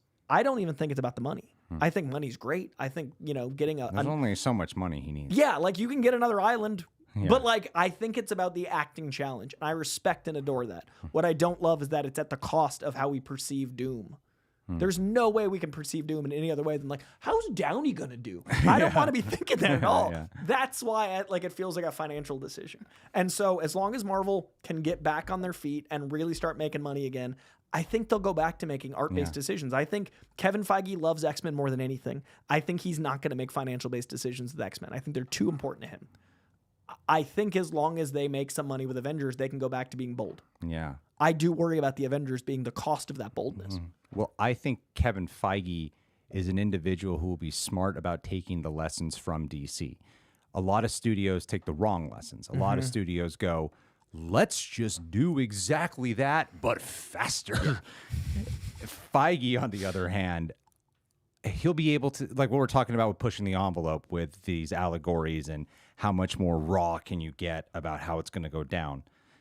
And if he's seen how well that's going with, Peacemaker, he could probably look at that with X-Men and go, what is our version that we could do of this? Not copy and paste, but this will allow us to have that door. Yeah. That there's a feeding nature here. Yeah, what works, what doesn't, what did audiences respond to? Yeah. What a great way to test it out. Yeah, you can learn from your friends and competitors. Yeah, I don't think enemy, I think competitor, and I think that's healthy. Yeah. I like when things go on sale because there's a new company in town. Like, I want things to thrive with competition. Okay, so with Matt... Oh, sorry, John, you want to say something? I was just going to say, that's when capitalism actually works. Exactly, when there's a free market that's actually functional. Yeah, where people are challenging each other to get better. Capitalism used to be perceived as a very good thing. It did, and then it broke. Okay, so how do you think this is going to tie into Man of Tomorrow, then? I mean, it feels to me like Lex is in a position of... bargaining power? Yeah, I was going to say negotiating, and so that's only going to lead towards where I think Man of Tomorrow goes, where there's some sort of like united front. We've already seen him in prison. He's like, I'll help you. Exactly. Like there's already access to Lex. We've seen him in prison. I feel like that's going to be the opening of whatever Man of Tomorrow is, and there's going to be a threat, I think Brainiac, that is so above Superman's intellect that he relies on Lex. And I think that's really cool that we're setting up like he's already an asset. Like Lex is already an essential thing they need, and it's been 2 months. Yeah. Like that's exciting for what Lex will be like machinations. How would you describe Brainiac's powers in a very efficient way? Because it depends on the version you're looking at, but he's not a superhuman, and he's mainly the thing with Brainiac. I'm asking that question is. He's more of an intelligence. He's an intelligence. It's almost like high evolutionary without any physical form being required. Emotional detachment. Yeah, you need... He studies things. He wants perfection. And so it's chipping away at the excess to cause this perfection and to get something to be the ultimate evolution of something. And that's all he cares about. There's no empathy. There's no thought. It's just striving for that. That's why I love the image he put on the cover of the script. Yeah. It's a great indicator that it's Brainiac because of the exposed brain. And it's fun for audiences who are finally going to get Brainiac. But for a villain like that who is all about observation and study, collecting information, with having this exposed, like X-ray looking vision of what's underneath a human being. Yeah. And then you're going to take two different types of humans, right, and have them go together, the good and the bad, the yin and the yang. And I think this will be more psychological than people are probably realizing. Because I think when we're going into this, we're going Superman, Lex teaming up. They're going to fight a big baddie, which they're going to do. Yeah. But I feel like showing the brain is a big part of it, because I think it'll definitely go to the, as you like to use, duality of both of these characters. I also think it's going to be James Gunn having fun doing his Sorkin thing. I think there's going to be so much tete-a-tete. I think there's going to be so much Amy Sherman-Palladino. I think there's going to be so much of like, like the dialogue gets to be so quippy because you're dealing with hyper-intelligence. Yeah. And I think it's going to be so fun to mix it up for a sequel. Because I do think this is going to be a Lex movie more than a Superman movie. I think The Man of Tomorrow was Lex. And I think it's going to be, therefore, a very dialogue-based film. And and there's going to be plenty of action. I'm not saying it's going to be like, a sit-down. This isn't going to be like, pondering. It's going to be heady with action. I'm so excited for that. I think it would be a more exciting film. I'm down for whatever he's going to do, as opposed to cutting between. Superman cuts between the two perspectives of Lex. I would be more interested in a movie where it's predominantly, like, if you don't really ever go to a scene where it's just Clark or Superman. He's not calling it Superman 2 Man of Tomorrow. He's calling it Man of Tomorrow. I think it's a Lex Luthor Man of Tomorrow. Yeah, if you do the whole thing just from his perspective, baller, like confident, like the Lex Luthor Man of Steel comic, and you can't call it Man of Steel. Yeah, it'd be pretty cool. I think that's what's coming, man. Yeah, that would be a pretty awesome way to do it. And it's such a bold third, fourth movie. Yeah, like that's crazy. And that shows the confidence in the universe. I really think that's what he's doing. With how well Superman did, he came in under budget. It made its money back and then some, and launched a universe. I do something bold. I would be so down if it is only from his POV. And you cast Nicholas Hoult, you give him a movie. Like, this guy can carry a movie. I'm not worried about it. I think it's great. There's still some people a good amount of people who are now really warming up to him. I see it a lot. With Nicholas Holt's Lex? Yeah, like there's people, I see it constantly of people feeling like there's something off of why he's just not quite landing for them. I think that a lot of people, it seems like, even for people who don't like the Superman movie, a lot of people are like, but that Corenswet guy's good, Sure. For Lex, though, I am seeing a part where people feel like there's a lack of imposition, I guess. Interesting. I don't know what it is. It's because I can't quite put my finger on what's missing for people. I kind of think it, though, too, in an extent that I don't really ever find him particularly. It's one of those things where I watch the movie and I go, he's so good. However, I don't particularly feel like I'm scared of him. Sure. Like there's some, and I think in the comics I get that vibe a lot. Okay, that's fair. Like Lex is an intimidating foe. And like Clancy Brown voicing him and stuff, very like, presence. But yeah, the first view, I was like, man, I like this, but I'm not quite connecting. My second view, I connected in a way that I feel like maybe you haven't yet. But I my hardest thing was separating from the Rosenbaum performance, because I think that's the best. My favorite Lex of all time is Rosenbaum. And then man, this isn't even fair. I don't even know how I'd parallel this.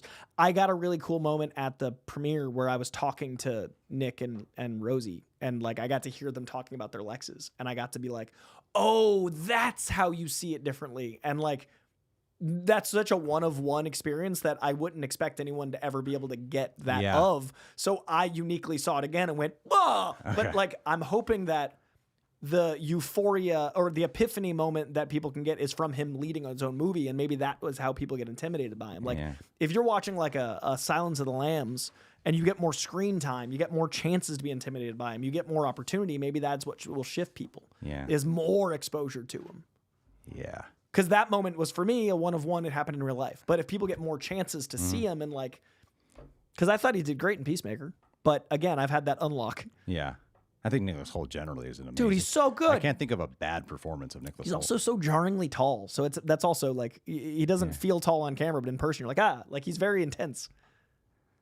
But he's the sweetest. There might be something to the youth quality of him. He is very youthful. Because he feels like, and I don't think people usually associate Lex with a youthfulness. That's totally fair. Maybe that's what it is. Yeah. Maybe there's an earnestness. I was actually going to chime that in. Yeah, it's like he it feels like two young guys going at each other, not like a man's stature. The Lex Luthor boyish figure is Yeah. not ever going to be. Yeah, that's fair. Because he got jacked too. Like, you know, he did all the things. Yeah. But he is, you know, handsomely young. I still think predominantly though people like him a lot. I think majority still. Yeah. You know? I haven't really waded into those waters because that was something where I was like, I really liked this enough that I don't want to be sullied by people's like negativity. So I haven't seen a lot, but I haven't looked.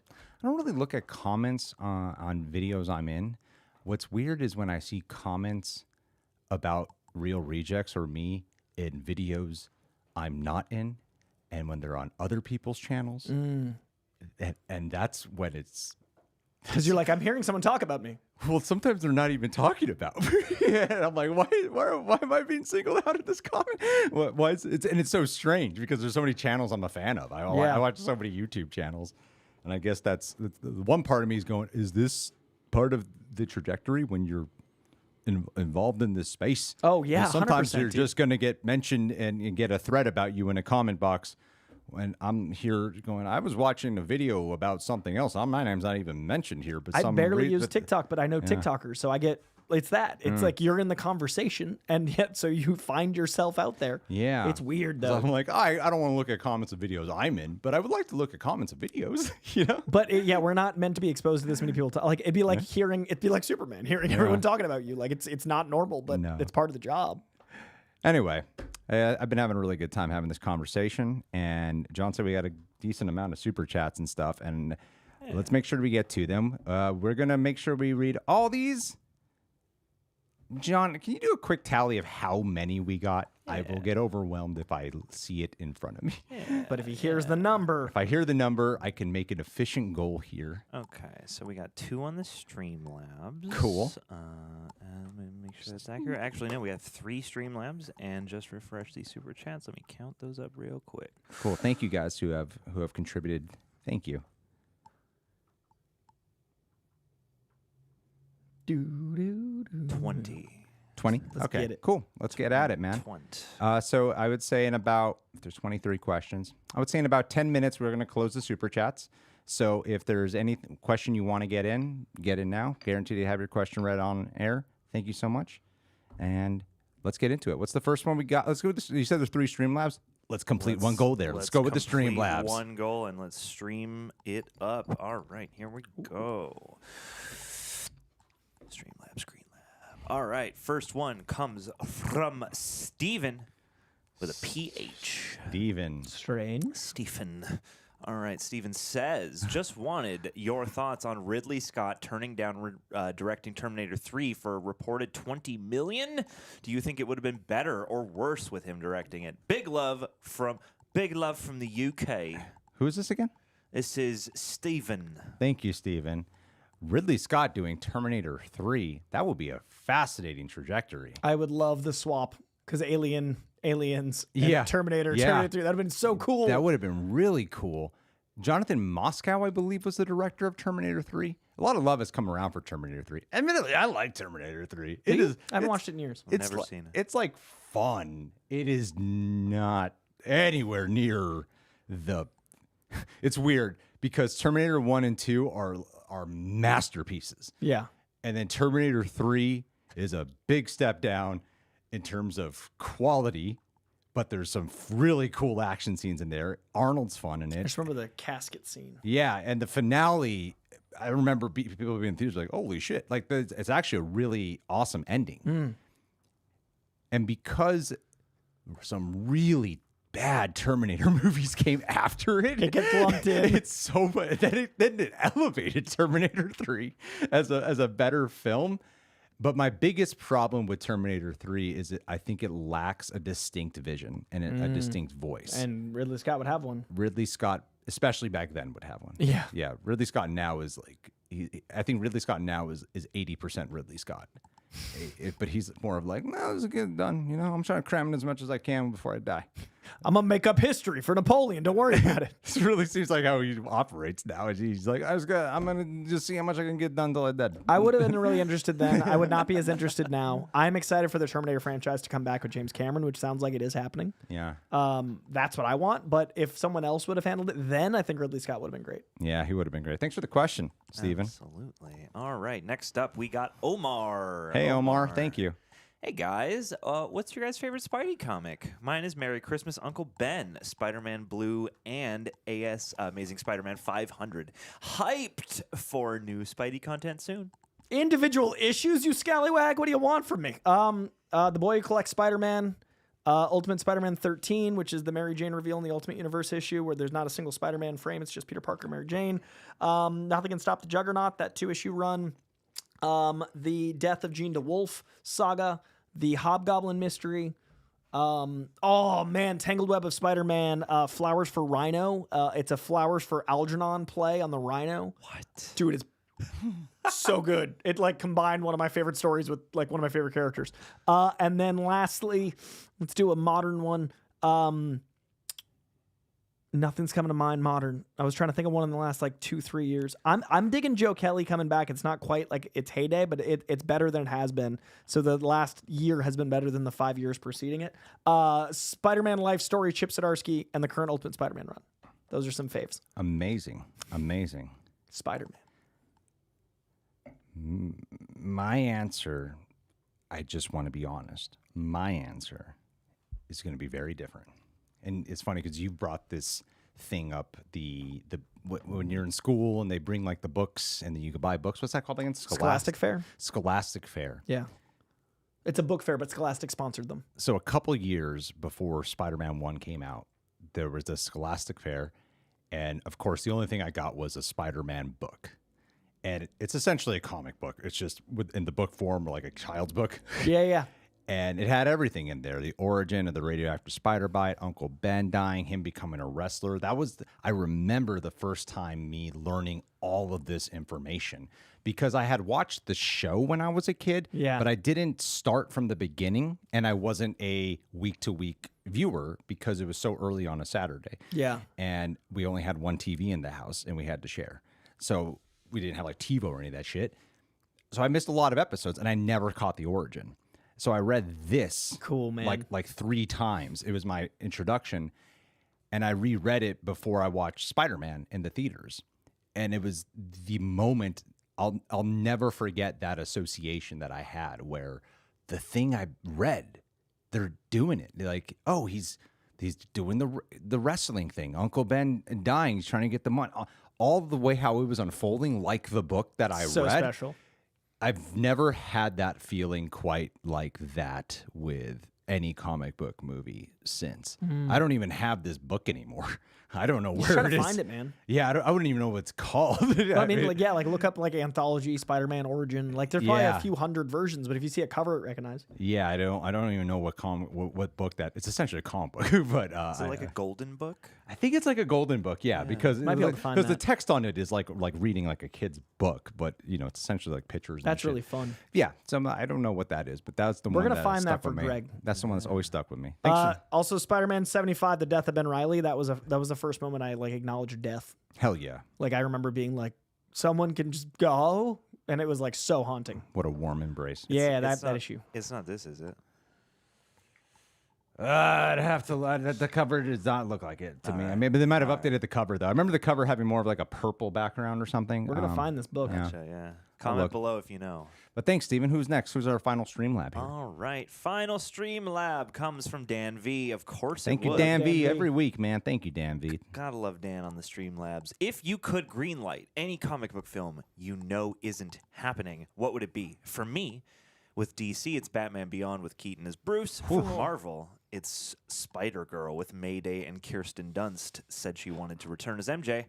Toby also returns.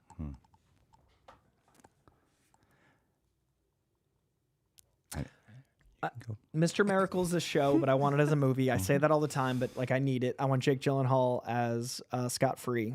So for DC, Mr. Miracle or Animal Man, I don't know if they could do the twist in Animal Man justice, but that'd be really cool if someone could. Like Matrix, blow my mind. And then for Marvel, Marvel has so many things they've done. Try. You go ahead, and I'll come back with my Marvel. I've beaten a dead horse here with saying I want my Scarecrow movie. The one that I think they'll never ever do is the Batman Year One, but do it faithfully and never cut to the way how I was talking about Lex's perspective of Man of Tomorrow. Stay on Jim.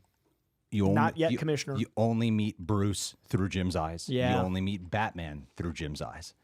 So it's a fun for the audience as we know it's fucking the same person. Right. but to keep it solely on that, because we have yet to do something like that with Jim Gordon in live action, because he makes bad choices. He cheats on his wife. Yeah, with his young newborn at home. Newborn at home. Like, it really shows a very flawed man, and it's also simultaneously the most badass he's ever been. Yeah. He gets into fights. He really shows him as like a fighter. Yeah. I love Jeffrey Wright as him. Gary Oldman is exceptional. That was the first time you're like, holy shit, that's fucking Jim Gordon. you know? But nothing has captured that. Bryan Cranston voiced him in the animated movie. Yeah, and he was perfect voice. He looks just for that. Bryan Cranston. And it has the Frank Miller inner monologue. I would say do that, or I want the fucking Josh Brolin as Batman and Zack Snyder's Dark Knight Returns. You know what? You can do a faithful adaptation. DC High Volume Year One. It is a word-for-word adaptation acted out masterfully. Oh, I'll check that out. It's the show I host. I do the interviews. I know what your show is. DC High Volume Batman. It's a word-for-word adaptation. Year One is our first thing. It's pretty great. And then for my other one, I'm not going to do Marvel. I'm going to go Saga. I want to see Saga adapted. I don't know how. I don't know who, but I want Saga. Saga? I've never told you about Saga, the comic.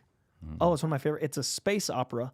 It's these two rivaling species, Moonies and these terrestrial-bound aliens, and they're prohibited from knowing each other. And two fall in love and have this ill-begotten child. And to prove that like they should never be together, that like this whole conspiracy is hunting down this couple and their child. And the comic is told from two perspectives. There's voiceover text that is written by their daughter in the future, and then there's them doing dialogue. So you've got Hazel, the daughter, in cursive telling the story like as a past tense. Yeah. And then you've got the real-time story going in front of you, and it introduces like hundreds of alien species per volume, and you love all of them. Then they'll like kill some. It's hypersexual and hyper violent, but you like immediately fall in love with these non-terrestrial characters that aren't even humanoid. It's one of the best sci-fi things I've ever read. Oh, sweet. Saga. That It's sounds crazy, beautiful. dude. Thanks for that question. Absolutely. I need to check one thing when I pull up the super chats. John, I see that Tara and who else is here? Tara and Andrew are here. Yes. But we have a 3-person shoot, and I don't believe we have 3 chairs in our studio. Can you ask them to move to studio? I think they're filming in Studio A right now. Can you ask them to move to Studio B? Sure. I can do that. Thank you. And for me, it's Man-Bat for DC and Man-Spider for Marvel. Man likes mans. Yeah, you can just make it a 2-shot of us right now. I'll go to the live stream chat, and we'll just randomly read questions from there in the meantime to kill time while John is helping me out with that. All right, let's go here. Thanks, John. Make a Batman movie where he's written as the villain of the story. Oh, yeah, I've imagined that for a very long time. Yeah. I wanted to do an Elseworlds one where Batman does snap. Oh, that's fun. And then his identity is revealed. I like that a lot. And he's kind of like a fugitive where he breaks and kills the Joker. Yeah, I want all of that. Would that be a cool Elseworlds? Like, yeah. That would be a sweet Elseworlds. I feel like if we get big enough Elseworldy stuff, we can start to go really bold with things, or like Thomas Wayne as Batman. That'd be fun. Yeah. Let me see here. The silver chair from Xavier could be from Days of Future Past. Also, his and Magneto's clothing looks similar to what they were wearing in Days of Future Past. That'd be interesting. That way the death isn't just, erroneous again. Yeah, that would be cool. Voshin says he found the book in the chat. What? Are you sure? I'm not sure. Everyone go crazy. John's not watching. Let's see here. You know what? Oh, Danby900 is putting on the chat the Sarah Connor Chronicles. Did you ever watch that? I didn't. I heard it was great. So much love. I heard it was awesome. I had zero interest in it. It was like on a network TV it was on show. Fox. Yeah, I was like who's going to watch this shit? I'm not a network TV guy 9 times out of 10. Yeah. Are you talking about Nine the Sarah times. Connor? Yeah. Chronicles? John knows. Terrible idea. If you're in the chat, please leave a like on this video. That would mean a lot. All right, John. Oh, we should probably close the super chats. Have we done that? Yeah. Let's do that. Let's do that. Thank you to all who contributed. Thank you. But These have been fun questions. It's been fun. It's been fun questions too, man. I was going to say, the live chat's always popping off. We got a very fun live chat here. Thank you, guys. We're building this up. Building it up. We're figuring out the format. Yeah, you got me, Coy. All right. We need to hop into Super Chats? Yes, please. Cool. Let's go to the first one. All right. We got Zach Keel. Thank you, Zach. Thank you, Zach. As much as I'm enjoying this season of Peacemaker, I am getting frustrated with the shorter runtimes of the last 4 episodes. It puts me in an annoyed headspace from the get-go and affects my appreciation for the show. How do you feel? I actually haven't got your opinion about that. How do you feel about the short runtimes? I got a bunch of them in a row, and so I was thinking I was bummed that I couldn't take my time watching them. So I'm in a I can't really answer because I had to watch them for work in a bevy. That is so true. Even on our end, because we did get press access where they gave the 5 episodes to everyone. So I had to like get through, and I didn't. I wanted time between them. Is my only negative. I didn't have the opportunity to take even a day between them. Yeah. You do your work at DC. Yeah. And in our world, even though we stopped to like review the episodes, we're watching them like back to back for the most part, and we don't have to wait a week.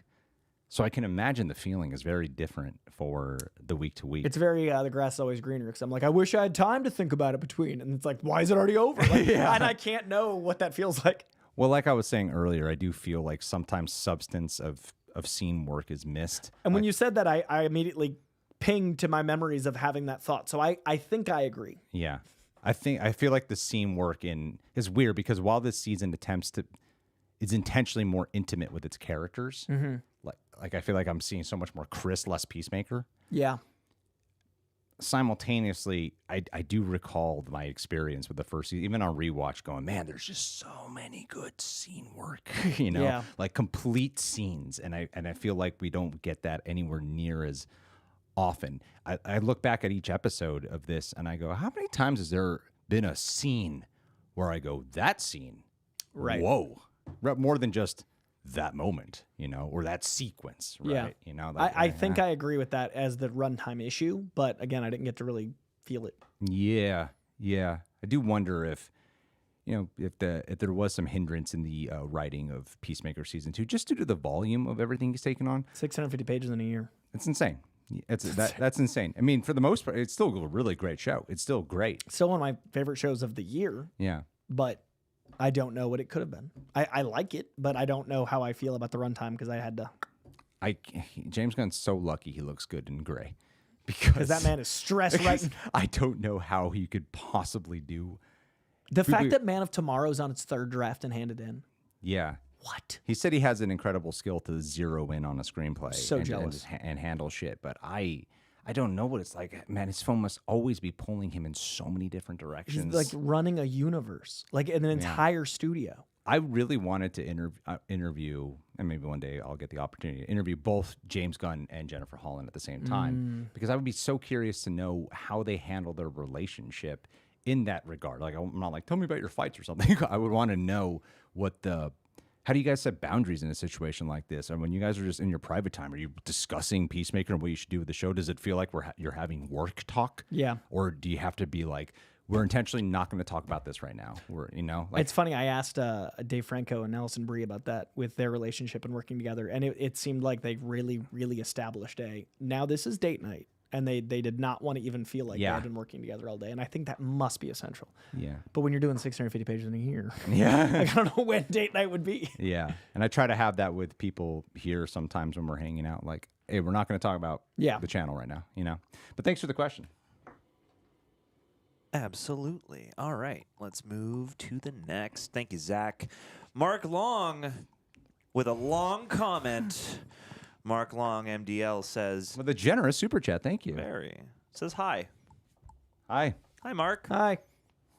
Oh, he wasn't the long... No, Zach was the big one. But that's still... A hi for that is amazing. Thank you. Absolutely. Hi. Hi to you. We should get a light on John. Yeah, I was thinking that when they cut to the 3rd. I've got a light behind me. I'm backlit. It's stylized. All right. Gopal Sarngadaran, thank you for chiming in. Check in for my koi fix. Missing you on capes.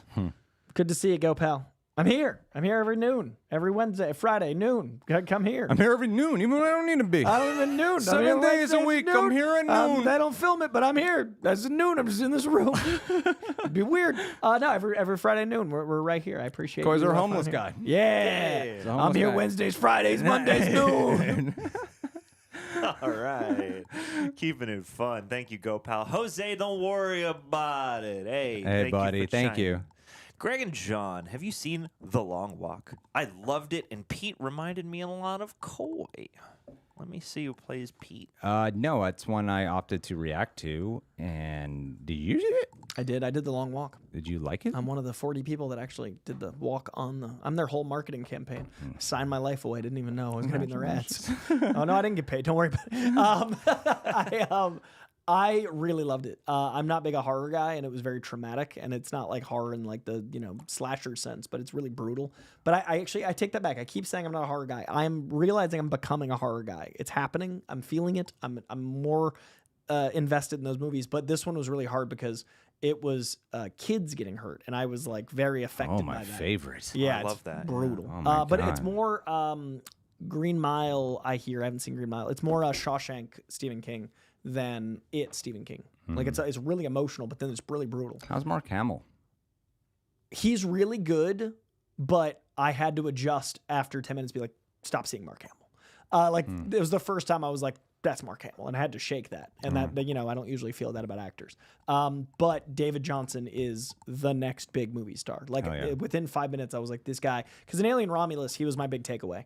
In 5 minutes of this, I was like, that wasn't a fluke. This guy's a freaking. This guy's the shit. Yeah, like we're the gravitas he brought reminded me of seeing like Philip Seymour Hoffman when he was younger, ironically because his son is in the movie. But Philip Seymour Hoffman or those actors that you're like they're gonna be Heath Ledger, like that. Like there's so much weight in this young person's energy, and he's incredible in it. Isn't it funny that we have 2 Stephen King adaptations coming out this year? Yeah, And the first one is The Long Walk, and the second one is The Running Man. And we had Chuck, Life of Chuck. we did have Life of Chuck, but that man was not walking. He He was not walking. That he was man, just a man. but he was dancing. He was a man. The Life of Chuck who was danced. dancing. Yeah, He's the dancing man. He danced, then he walks, then he runs. Have you read a single Stephen King book? I've never read one. I've wanted to. I read one, actually. I totally forgot which one I did. remember this. I was like, I'm going to get into Stephen King because I love the trailer and I wanted to read it before I saw the movie. It was Dreamcatcher. Oh no! And reading that book with aliens busting out of people's assholes and a bunch of farting. Yeah. I don't know if this was the right. I don't know if this guy's for me. I don't know if this was the right book. And then I watched the movie and I'm funny. like, I don't think you should adapt every Stephen King book. Maybe not all of them. Just because it's Stephen King doesn't mean we should adapt this thing. Hey, I've not, but I want to. I own The shade. Stand. I have a bunch of Stephen King. I've just never read them. Yeah. I'd like to. And funny enough, David Johnson is Pete, so that's who you remind Jose of. I'm so flattered. That's really kind of you. David yeah. Johnson is an optimist in that film, and I definitely took some notes of like I could be more optimistic. Hell yeah. I thought you read Secret Window. We got really I did. obsessed with Secret But Window. Secret Window is part of a short. There's like 4 stories in that book. It's like 4 minutes to midnight or something. Yeah, and Secret Window. It's called Secret Window, Secret Garden, and that was that was really short. Yeah, that was easy to read. Yeah. Well, all right. Thank you, Jose. Moving on to Charlie's Flicks Fix. Thirsting for the both of you in the chat. I read all 1408. day. And hey, Yeah. He's read some King. That's an underrated. That's one of the. The movie is a way more. 1408 is also a short story. That one was way. The movie I think is way more interesting. Oh, really? The book is remarkably like nothing really happens in this. It's not one of the like best regarded King movies, but I do think it's like one of the better and underrated ones. It is a fun movie. There's been so much good King. We were looking after Shawshank. It's insane the volume of his work. Yeah. Well, and the Richard Bachman stuff. But thank you, Charlie's Flicks Fix, for this little trumpet playing lemon man with his little buddy. Thank you, Love buddy. a parade. Hut mutt butt. Oh, yeah, and talk about Bond. Damn, forgot about that. Oh, don't worry. Maybe someone will ask a question. Good. Hey guys, I loved your War of the Worlds video. Thanks. If you haven't seen Megalopolis, it's just as funny. But if Coy doesn't want to watch, there's an official comic coming out by Chris Ryle. I have seen Megalopolis. Was it rough? Was it great? I was at the premiere, and I was in a nice tux because I was like, I'm going to lean in. I'm going to try to experience this whole thing. And the premiere had Francis Ford Coppola, De Niro, and Spike Lee do a Q&A first for like 40 minutes. First is De Niro in it? First is a red flag. De Niro and Spike Lee are not in it. good. Francis Ford Coppola's there, and clearly this is being shot live somewhere with these three guys. I'm at the premiere. That's an important part of this. Jon Voight comes and sits down next to me, and I'm watching Francis Ford Coppola just rip into politics and rip into Trump. I'm sitting next to Jon Voight, who is growing visibly more agitated. So I'm like, I don't know what to do, but this is hilarious. So I'm like watching, I'm trying not to laugh, and I'm trying not to just be like, because it's so funny to me. And then I was like, I gotta shake this off. I literally at one point during this 40-minute Q&A can't contain how funny I find it. I gotta go get popcorn because it's gonna be too obvious that I'm like, so I go and I get popcorn, I come back, movie's about to start, watching the movie, and then the movie is even more overtly political than the Q&A, and I'm sitting next to Jon Voight, and the whole time I'm like, did he read the script? Why did he agree to do this movie? And the whole time I'm thinking like, what's he thinking? The movie's bad. I had a great time because the whole time I'm like, what a weird experience. Can it be fun bad? There are moments that are amazingly fun bad. It looked boring bad. Most of it's boring, but there's about an hour in the 3 hours that's a blast. Well, doing the commentary videos has made it easier to express. Because when we were watching War of the Worlds, I was still in that mode of filmmaker made this. Let's try to find the good. Yeah. And eventually I break. You'll need that for Megalopolis. But Megalopolis, I was like, but after doing Batman, I'm like, yeah, sometimes I'm just more comfortable being like, this is shit. Let's rip it apart. The movie Shia LaBeouf is in and the movie that Aubrey Plaza is in are great movies. Yeah. I don't know how many movies Adam Driver's in, but none of them were as interesting as the movies Aubrey Plaza and Shia LaBeouf were in. Shia LaBeouf actively did say, no, I didn't like it. It was a time. Yeah. I respect that Coppola made an effort to work with all kinds of people, whether he agreed with them or not. That gave you a lovely life memory. It really did. All right, the truck wash bathroom stud. Your name cuts off, but you look like a stud. And if that's you. Big Joe Grizzly from Rob Zombie's Halloween in your truck wash bathroom avatar there, then props to you. Can you guys possibly react to Spider-Man, the next TNAS? What is TNAS again? The new animated series? The new animated series? Is that? And it's one of my favorite Spider-Man shows, and it takes place after Sam Raimi's first movie. You mean like it continues that continuity? I don't know what. Let me do some quick research. I don't feel like people would care.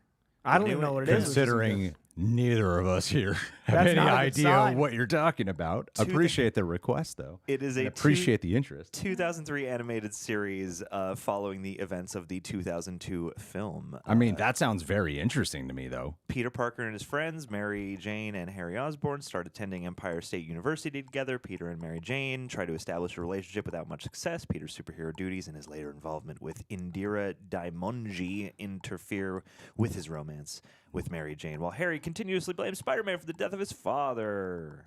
Is this the one on MTV that was CGI? Because there was Is it? Might be. Okay. I'm seeing 3D animated. Because I know of the look. I didn't know that was following the Toby stuff. Apparently so. I mean, it sounds interesting. I don't think we will ever do that, to be fully upfront with you, though. I feel bad because when you ask in the form of, here's some money, I have a question for you. Like, hey. There's a part of me like, sure, I'll commit like a lot of hundreds of hours. Yeah. And yes, this is the 3D CG. Yeah, I remember seeing it as a child. If this channel could ever get to the point where all I have to do is just be one of the hosts, I'd probably consider that more often. Dude, don't know how Batman that animated series. If I didn't have to do all the other stuff around the videos, Yeah. Batman animated series would be a very fun rewatch. We have a video dropping Friday. I'm Mask of the Phantasm. Yeah, and I was like, man, I forget all of the animated series. That's one of the best Batman movies. Ranked high when I always think back to when we did that Batman movie ranking. It was very fun. All right. Yes. Next super chat comes in from Alejandro Angel. Alejandro. This is from a while ago, and we got the audio fixed, so thank you. Oh, thank you. Appreciate that. Now I know where they're from. Alejandro Angel. Let's see. Deadshot from the DC universe. Thank you for chiming in. Did you guys see the Toby quote leak? Too good to be AI. I didn't, but thanks. Well, there you The go. Toby quote leak? What the hell does that mean? He just wrote leak in quotation marks. The Toby leak. Toby leak. That's the funny thing about photo leaks now. People cannot tell what is real anymore. That's probably one of the benefits of AI. One of 3. Because of the fact that AI can look real and good. Now, sometimes if there's a leak, we go AI. Okay, so back then with the Tobey Maguire photos, even the Andrew Garfield with the blue screen behind him, that video. Nowadays, you can say that's AI. Yeah, plausible deniability. Now is different. people can buy that. Back then, they're like, that's fucking not AI. Yeah, it's just that's your Garfield. mind. That's just Look at Tobey Maguire's dick. Yeah, check the lighting. You can't AI that. No, that is Zoom in on that. authentic Maguire.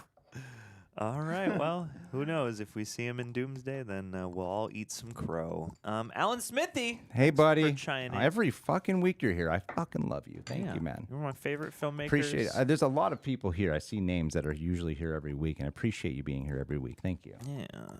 Alan says, John, he's our man. If he can't do it, no one can. Thank you, Alan. I appreciate you. I'm doing my best. It's over true. here. Thank He's you. running Trying chaos. to engage my octopus arms in my third eye. Thank you, John, for everything you've been handling today. No problem. I This know is- it's a lot. It's a lot, but it's a joy. It's very fun. So yeah, I'm happy. I'm always happy to be here. This is one of my favorite places to be in the studio. Tyson's Chicken Nuggies. Got a corporate sponsor for this podcast. Yes. Hey, thank you so much for chiming in. Sup, guys? Got a fan cast itch I can't get rid of and wanted your take. What do you guys think about Pete Davidson as Plastic Man for James Gunn's DCU? I love it. That would work. Yeah, I'm into that. Was he in the Suicide Squad? Yeah. Yeah, briefly. He died though. Yeah, he's like in the beginning or something. Yeah, I think they just wanted to kill Pete Davidson. Is Pete Davidson a real actor now? I think. He was so good in like King of Staten Island and stuff. Didn't see it. Oh, he's good in that. I know It's he had that show that had like Joe Pesci. You got Joe Pesci to be on Yeah, that show. I think he's like an actor now. I think he's great. I mean, I really like. That was the last Apatow I think I saw. It's really good. That's an Apatow produced one, right? The one movie I did see of him is Bodies, Bodies, Bodies, and I remembered him being really good in that movie. Yeah, he was great in that as well. But that was more of that's a Pete Davidson type Right, of he was playing character. Pete Davidson. Staten Island, he actually had some range. Yeah, I guess he's like a real actor now. Yeah. I'm into Plastic Man. That's fun. Yeah, because he is I wouldn't just say like, oh, a guy from SNL. Like he's good, like as an actor.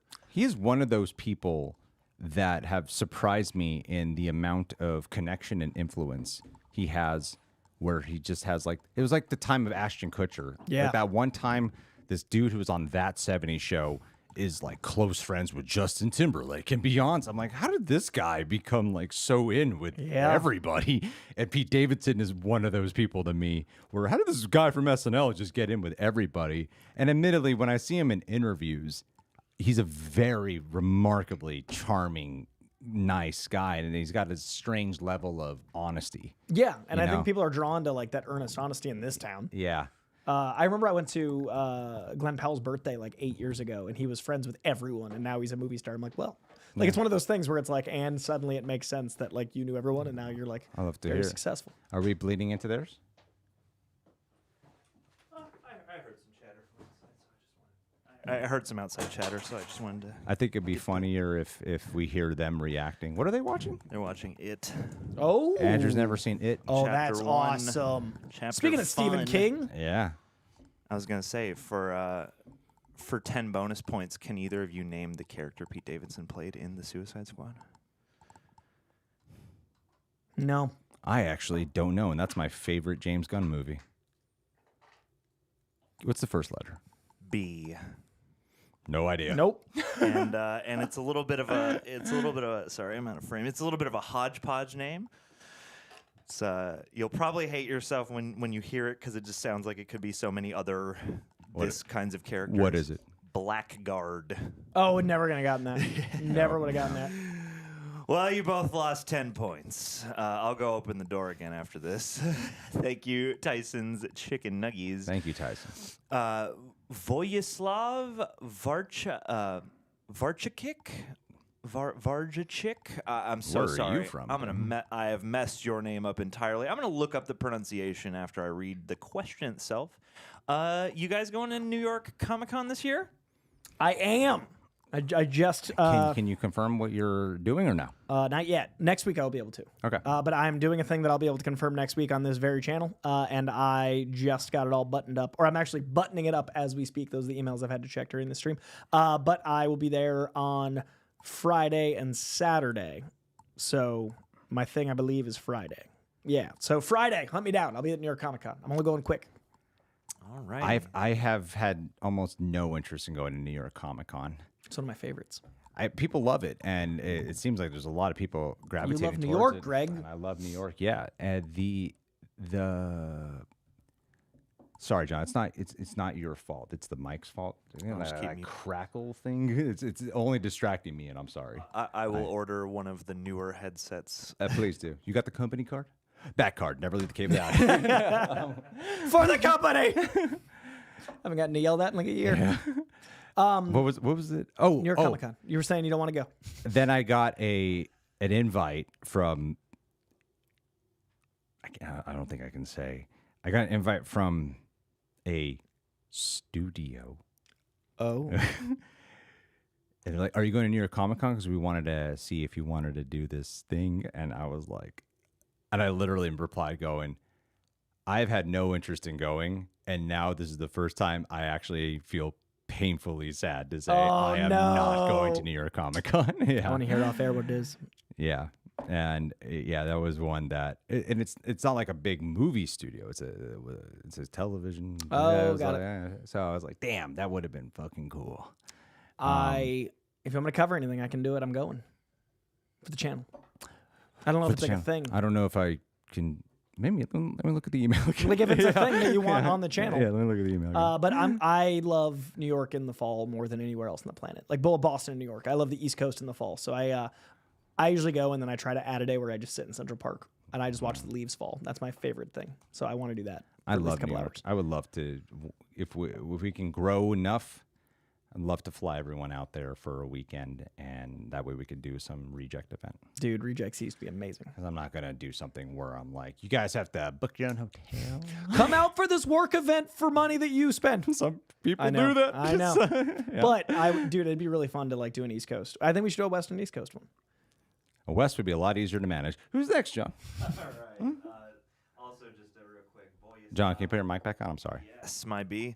Vojislav Vajicic, thank you so much. Cool for your name now that I question. know how it sounds. I hope I got you there.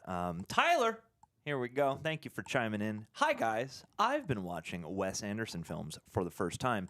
Is there a comic book character you think he could make a good film about? Squirrel Girl. Why Squirrel Girl? I think it'd be really funny to see a really hyper symmetrical, brightly colored Squirrel Girl movie. Yeah. And I feel like the sense of humor Wes Anderson has would add a very interesting layer to Squirrel Girl. Doreen Green, Wes Anderson. What's funny to me is my answer was going to be Ant-Man. Oh, yeah. I could totally see that. Like doing some, if he was doing a bunch of symmetry things. Yeah, with Ant-Man. yeah. We have similar reasoning, a bunch of symmetrical squirrels, like the sense of humor. It would capture the oddity and the quirkiness. Yeah. I think it would capture the absurdity of the idea of this character. I mean, we just talked about him with Pete Davidson, but I think Plastic Man would be interesting. I mean, it would have to be very separate. It would be like an Elseworld because that wouldn't blend into the universe. Yeah. But like, if there was just going to be a one-off, that'd be fun. Yeah. Yeah, that would be it. I like Wes Anderson a lot. I appreciate that question. This has already been Mike, John? This has already been AI'd, but I really do think a Wes Anderson X-Men would. X-Men was Per se, actually my like- second answer. Yeah, that's so funny. X-Men was the one I was thinking would be weirdly cool. And I was trying to like rack my brain for, is there some other type of smaller group of people within the X-Men Academy that they could focus on? Because I think he would do a really good one that takes place on Xavier's campus. Let him do X Factor. Let X-Men be darker.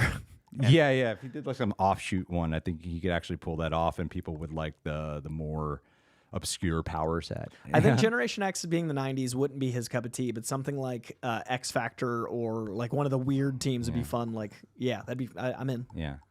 Ralph Fiennes as Magneto. And then put Xavier's in the Royal Tenenbaum's house set. Yeah. And Tony's already Flash. All right. Yeah, there you go. Richard Lloyd, thank you for chiming in. Have you seen... well, some of us have. Have you seen the Wolverine game trailer? Oh, I get to talk about it. I love this trailer so much. I'm considering getting a PS5 in fall of 2026. And hopefully a new system will be announced and they'll be like a little cheaper because tariffs up them $100. But I love Spider-Man PS4. Its story is actually one of the best Spider-Man stories I think adapted, like other than comics. It's not adapted, but one of the best non-comic Spider-Man stories I think is the Spider-Man game. I have played about 2 hours of Miles Morales. I try to play an hour every holiday season because that's all I really have time for, and I've played it the last 2 Christmases. So I'm 2 hours into Miles Morales. Hopefully hour 3 this Christmas. And then Spider-Man 2 I was gonna get once I beat Miles Morales, and I haven't yet. So I would love to get a PS5 for Wolverine. I love the costumes in it. I think it's a really beautiful like weapon system. The way he moves is really cool. The fact that we get Mystique, a Sentinel, and Omega frickin' Red in the trailer. Lloyd, I forget his name, Liam McIntyre. Yeah. He another Australian doing Wolverine. He sounds awesome. The visual effects look amazing. I think the gameplay looks incredible. Like I'm not used to that level of graphics. It looks awesome. What do you think? I thought it was an incredible trailer. I did do a trailer reaction with Aaron. We were going to shoot our reaction to District 9, which... Had you never seen District 9? Okay, my experience with District 9, this is the honest to God truth, is I used to be part, and John knows this company. I was part of a network marketing company. It was really like a cult, very much so. And John had a good enough experience with them to know that this is certainly a thing that would happen, is like, they had to come first and foremost at all times. And I went to go watch District 9, and I was constantly having to leave the theater to answer calls and responses and stuff like that. Yeah. And so I didn't catch a lot of it. And then when I was in the theater, I was thinking about other things, or I was like secretly having a look at my text. So I didn't clock any of it. All I remembered was a flash of like a suit firing stuff. So like I didn't remember what the plot was. Wow. I'm like, oh damn, he's becoming this alien. I'm very excited. John, please. I am very excited to see this video. I love District 9 a lot. That's gonna be great. It like, it really stuck with me. It's so I was like, damn, this is a bleak ass experience. Yeah. And what was the question though? Sorry, I got Wolverine. Oh yeah. And beforehand, I just want to credit Aaron because he caught it, came out, and you know, anything that adds more time onto my day generally stresses me out. So it was like, do it. Because then I was like, oh, I have to edit and do the thumbnail. I don't want to do all this. I was like, I do want to see this trailer. So yeah, we did it, and I do love it. You know, like if the conceit of Spider-Man is you get to feel like you are being Spider-Man, I think the game trailer did a really good job on selling you that this will allow you to feel like you are Wolverine. Yeah. However, Spider-Man 1 on PS4 had great impact because of the first thing you said, the story. Mm-hmm.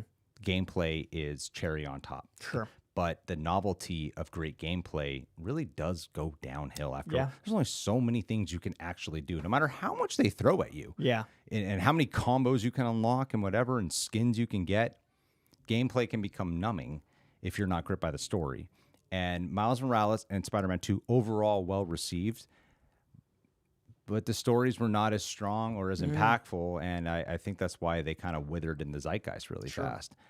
So Wolverine does need a good story. Oh, and yeah. It needs to actually have that, or else none of that game, all that gameplay will just be that trailer we saw.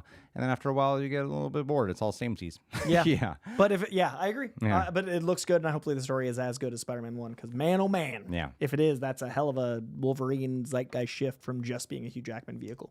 Yeah, I'm really excited for the skins. I'm also really excited for people to discover the character beyond the movies. Yeah. Like Wolverine is there's so many years of storytelling to do. Well, the other cool part that really struck me is, yes, we got Hugh Jackman in the Wolverine yellow suit, but it's still more of like a Deadpool film more than anything, and a Deadpool vibe. And this allowed us to get a truly extremely gritty, violent, Height feeling, appropriate. height appropriate, but but in the yellow, and still feel raw and badass. Yeah, like there was something that still felt a little lighter in tone and execution because of Hugh Jackman in the yellow suit. Love it. But this is providing that rawness, like that Logan rawness in the yellow suit is how I put it. Yeah, I'm very excited. Yeah, I'm excited for him. In. Heck yeah. Quickly in the chat, we got a lot of people excited over District 9. Some people even saying that it's more criminal than the Epstein Files not getting a sequel. Also, some people want a Forget-Me-Not Wes Anderson. Oh, fine. Oh, that's great. Which would be friggin' hilarious. Great. All right. Thank you, Richard Lloyd. On to Patrick Dumuzangi. Thank you for chiming in. Hey, Coy. What did you think of the Alan Moore / Grant Morrison feud back in the day? Morrison famously didn't like Watchmen in the 80s, and the fact that they both practice magic added a layer. I think the British Invasion was amazing for comics. They were both two of the biggest members of that time in comic books. I thought them being rivals was charming because it was like these two geniuses being petty was so funny. Like that, I don't remember a lot of it, but I remember reading Wizard magazine and being like, hey, that's funny. These adults are fighting.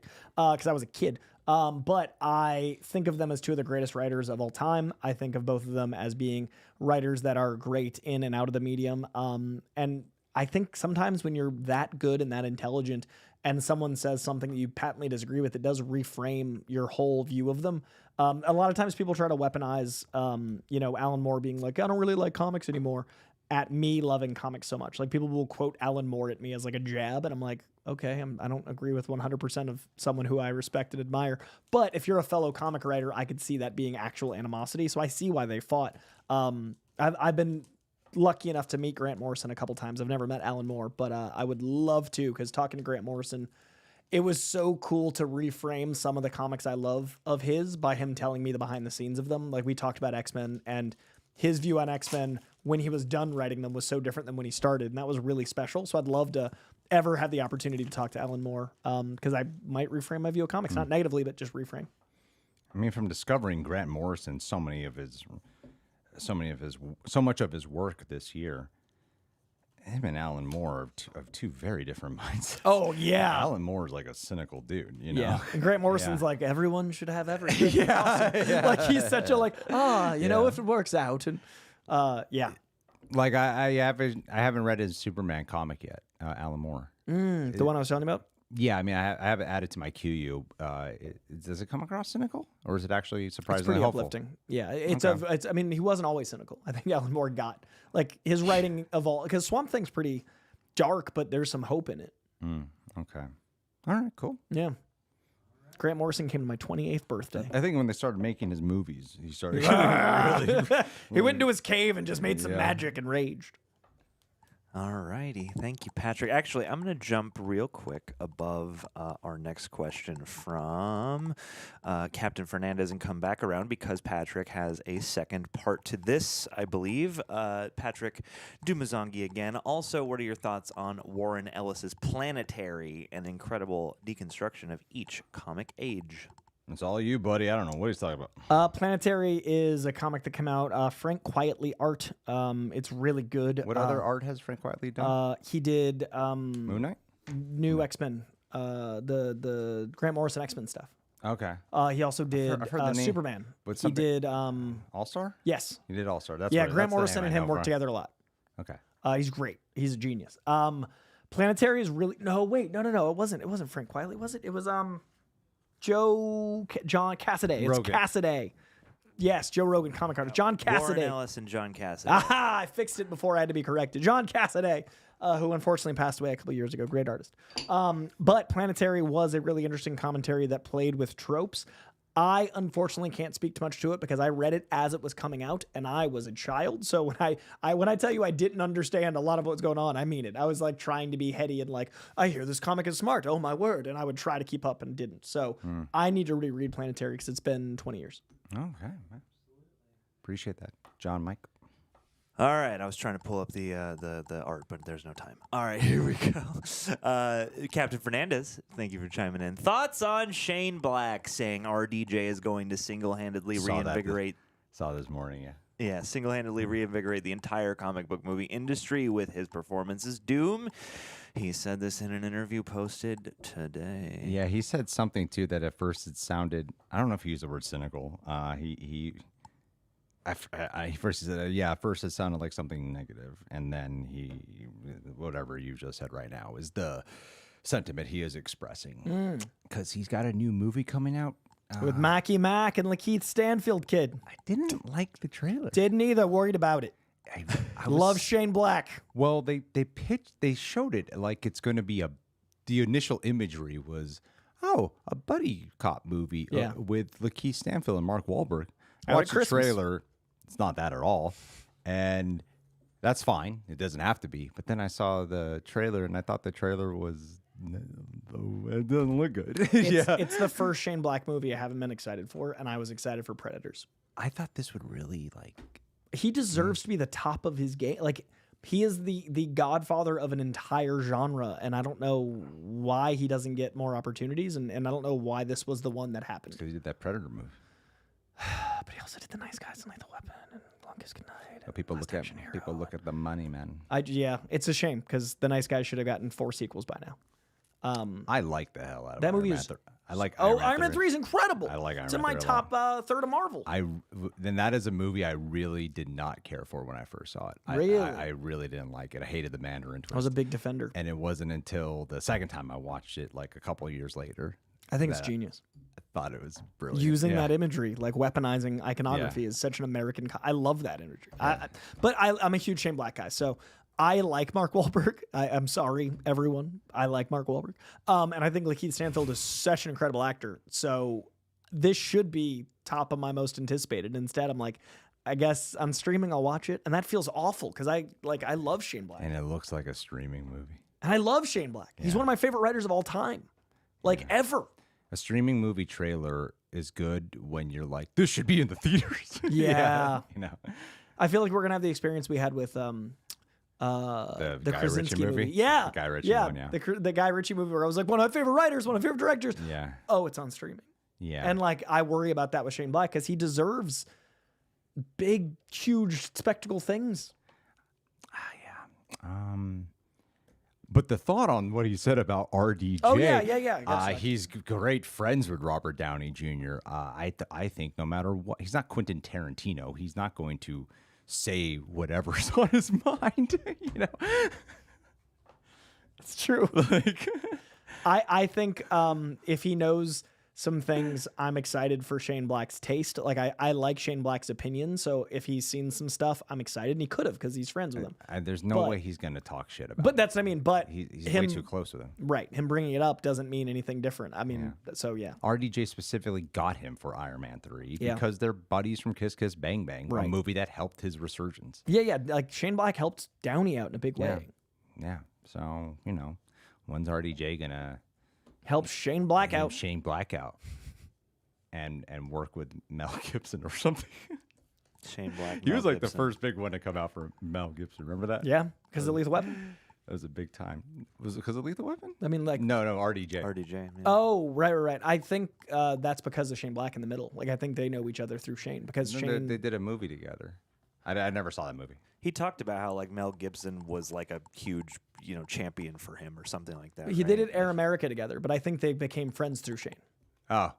Perhaps, yeah. Because Shane, Lethal Weapon, Shane, Kiss Kiss Bang Bang. That would be so odd. That'd be the oddest experience. But I hope it does well for Shane's sake, to be honest.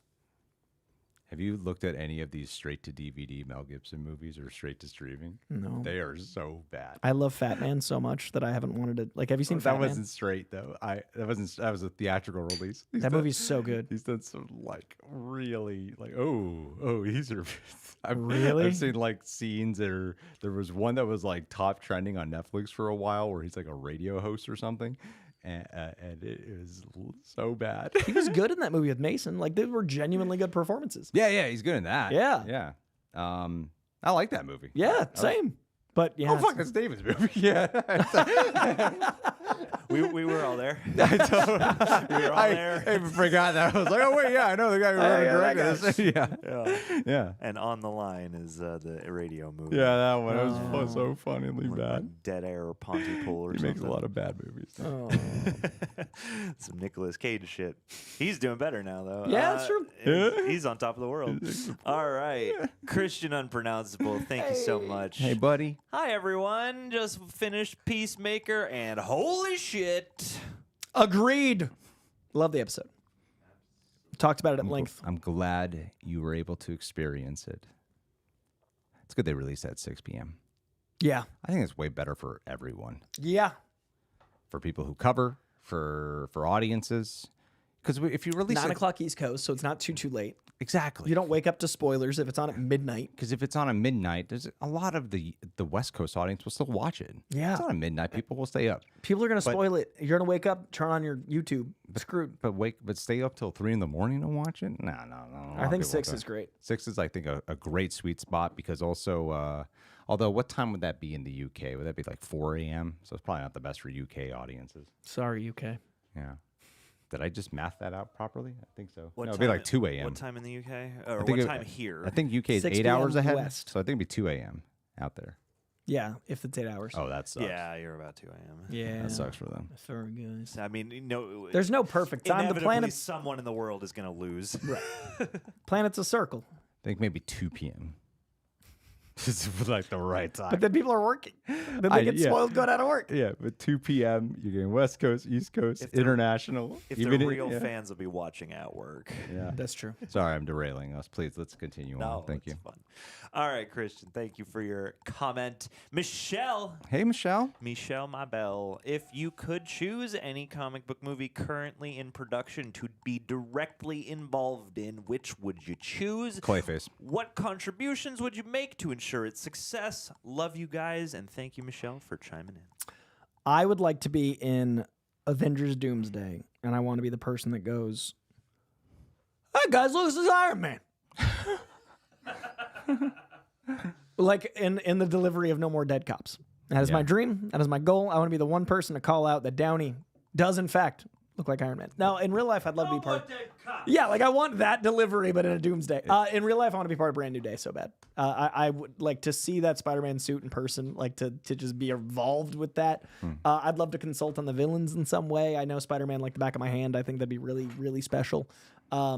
There's a ton of DC stuff I want to be involved with, but I definitely think like Spider-Man is a character I grew up thinking was real. I kind of want to see him real. Like I've worked with Tom. I got to interview Andrew at CinemaCon. Like I've met a lot of Spider-Man, but something about that costume just makes it feel so real.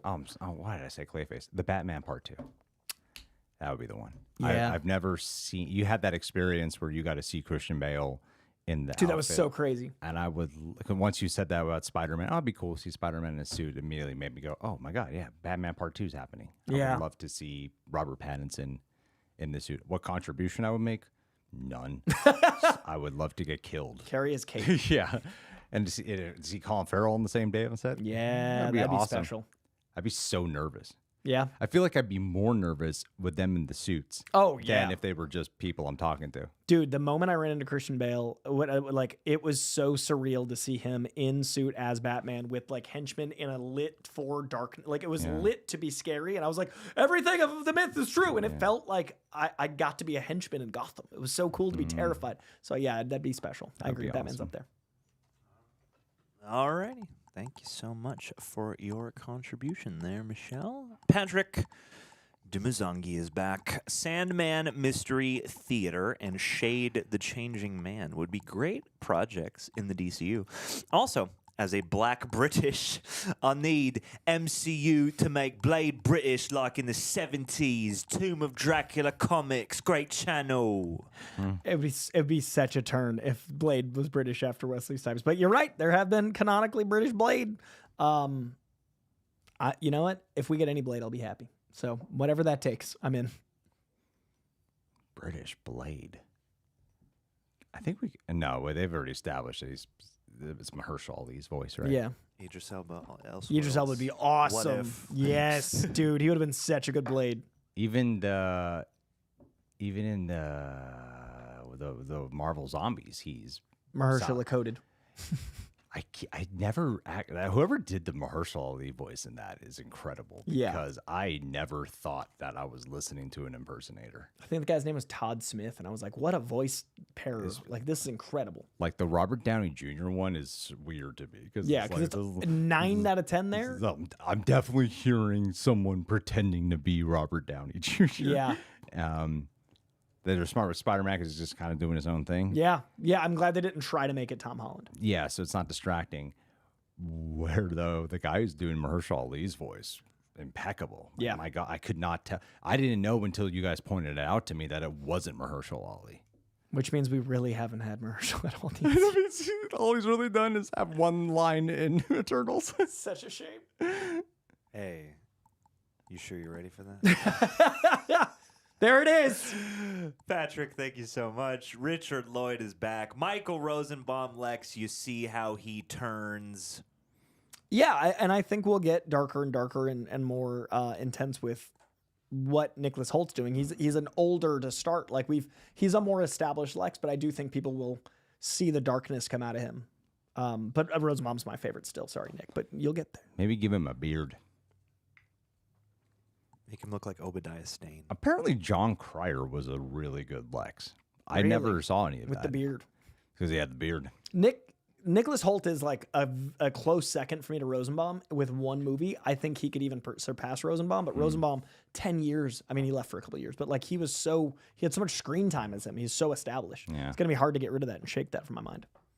He's a great interviewer, that Rosenbaum. Yeah, he is. He's an incredible He's a interviewer. really good dude. I've done a number of his panels. I've like talked to him at a lot of premieres. I like Rosie a lot. He's a blast. Yeah. And I was so happy because Lex was my favorite character on TV. I was so afraid I'd meet him and be like, "Aw." Instead, I was like, "Oh, this guy's awesome." Outside of and like Sorority Boys is great. If you guys should watch, if you haven't seen the Inside You podcast, he's an incredible interviewer. Yeah. Absolutely. I assume. Aiden Doherty. Hey, buddy. Thank you for chiming in. Part 1 of many. Hey, Coy, John, and Greg. I know you guys generally don't consume comic YouTube videos, but if you get a chance, you should listen to High Top Films' breakdown on what he thinks Man of Tomorrow I have. could It's a be. great video. Part 2. I love High Top Films and Film Speak. Yeah, you turned me on to High Top Films, and I think you must have put Film Speak in our algorithm because I've been listening to it for a while too. Part 2, it's his most recent vid, and it's such a well-made video, and it introduced me to him. Very good points he made in it. Happy Wow. Friday. That was your introduction to High Top Films. What a great introduction. Yeah, he's a very passionate guy. I know you don't watch a lot of YouTube videos, Coy. There are video essay channels that I think you would really like. And I think High Top... I don't know if the opinion. You guys are kind of similar in energy. You both are. I don't know. Actually, I think I wonder. That's a real hit or miss for me. I generally don't like consuming the content I make. So if someone's similar to me, that's usually the thing I'm most put off by. But they're video essays with remarkable editing as well. Yeah. So they're like mini docs. That's cool. I mean, that is the YouTube I do consume, but it's usually about like philosophy or psychology or like the state of an industry, more than like the stuff that I like. Comic book YouTube and comic book TikTok don't really interest me because I'm consuming so many comic books, and like it's like with movies, I don't really care about other people's opinions because I don't want it to inform my own. Mm-hmm. So I just generally don't, even if it's beautiful and well made and whatever. I just generally am not as drawn to it. I saw a video last night I think it was called Grow Up Leonardo DiCaprio.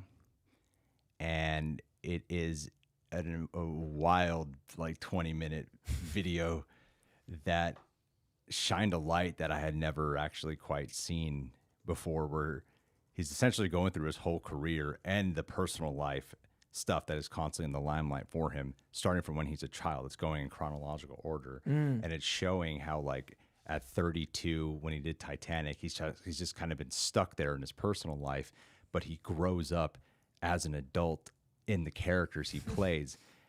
And as it kept going, I'm like, he's so right. The DiCaprio starts off just playing children, young guys, to independent, aggressive guys, to then people who are getting married, and then now he's playing fathers. Like That's interesting. He's actually maturing and growing up. He plays married couples, all the things DiCaprio is not. He's been rich young bachelor guy, and he's in his 50s now. Yeah. He hasn't changed at all in that respect, but he has the biggest life experiences on camera through these characters, and it is weird because I start to question, does he not choose to do these things in his personal life because of the experiences his characters go through in these movies? You know? I just don't know if he has the opportunity to grow if he's always on camera. Like, if he's always working and if he's always being told how great he is, like, how do you trust people? No, yeah, that's what I mean. He's like praised a lot when he did What's Eating Gilbert Grape, and then Titanic. He's been famous his whole life. How do you trust someone likes you, or do they like the idea of Leonardo DiCaprio? Yeah. That'd be so hard to navigate. That's why he's like, I only got to date 23-year-olds for He's like, 6 I'm gonna make months, sure- and I'm moving on. Well, they are the least likely to know who he is off the bat. Oh, But, you know, it's weird because he's so good at playing adults. He's so good at playing people in relationships. The married, like, freaking, I was reminded of Revolutionary Road. God, he's good in He's that. amazing in that movie. And One Battle After Another, him as a He's father sensational. is so believable. I'm like, oh, I would. He seems like This a man guy has who- raised a child. he seems like a guy who would be a dad. Yeah, it's wild how good he is at that, and he still seems like stuck at the same age. The weirdest part of One Battle After Another for me has been seeing him do podcast interviews and seeing Leo with headphones on and microphone. It looks like a caveman, like Photoshop. He has the opposite of iPhone face. There's something about like a true movie star on a podcast that looks so fake to me. It like just feels uncomfortable. Like Brad Pitt did Dax's show. Yeah, that was good. It was great, but like he's on a couch. He doesn't have but like seeing him do a Zoom interview with headphones on. I'm like, Taylor. Yeah, not Taylor. Taylor Swift's husband's podcast. Oh my God, what's his fucking name? Travis Travis, yeah, Travis and the other The Kelsey. show where it's like an hour of sports news and then an hour interview with the celebrity. Yeah, but like yeah. it looks so weird to see him on a Zoom Benicio with headphones on. I was like, this feels uncomfortable. He's really good, man. He's cool. He's a fucking great actor. Yeah, we like Leo acting. Yeah, we do. We love it. I know some people really don't like Leo still. I'm like, I don't know. I love him. Even if I don't feel like even if I still feel like I'm looking at Leo, like I don't care. He's real good at being Leo. Oh, yeah, he's really good at changing the volume of Leo DiCaprio. You over here just like, it's Leo. It's Leo. Yeah.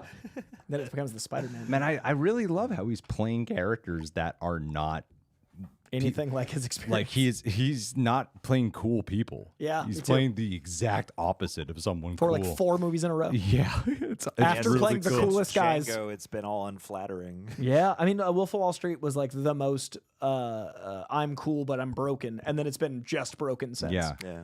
Like he had the facade in Wolf of Wall Street, and then it broke, and it stayed broke. yeah. Left it on the floor in a puddle of Quaalude drool. Honestly, what he did in Killers of the Flower Moon was the most believable human in that regard to me. Have you seen it? Yeah. You know, because he's just like an idiot in Yeah, that and movie I bought that. in a very real way. Yeah. And it is fascinating. And Like what a deplorable idiot. It's such a tricky role. yeah, Like the he's- things he does are so awful, but he's so dumb. You're like, whose fault? No, he's still doing it. Yeah.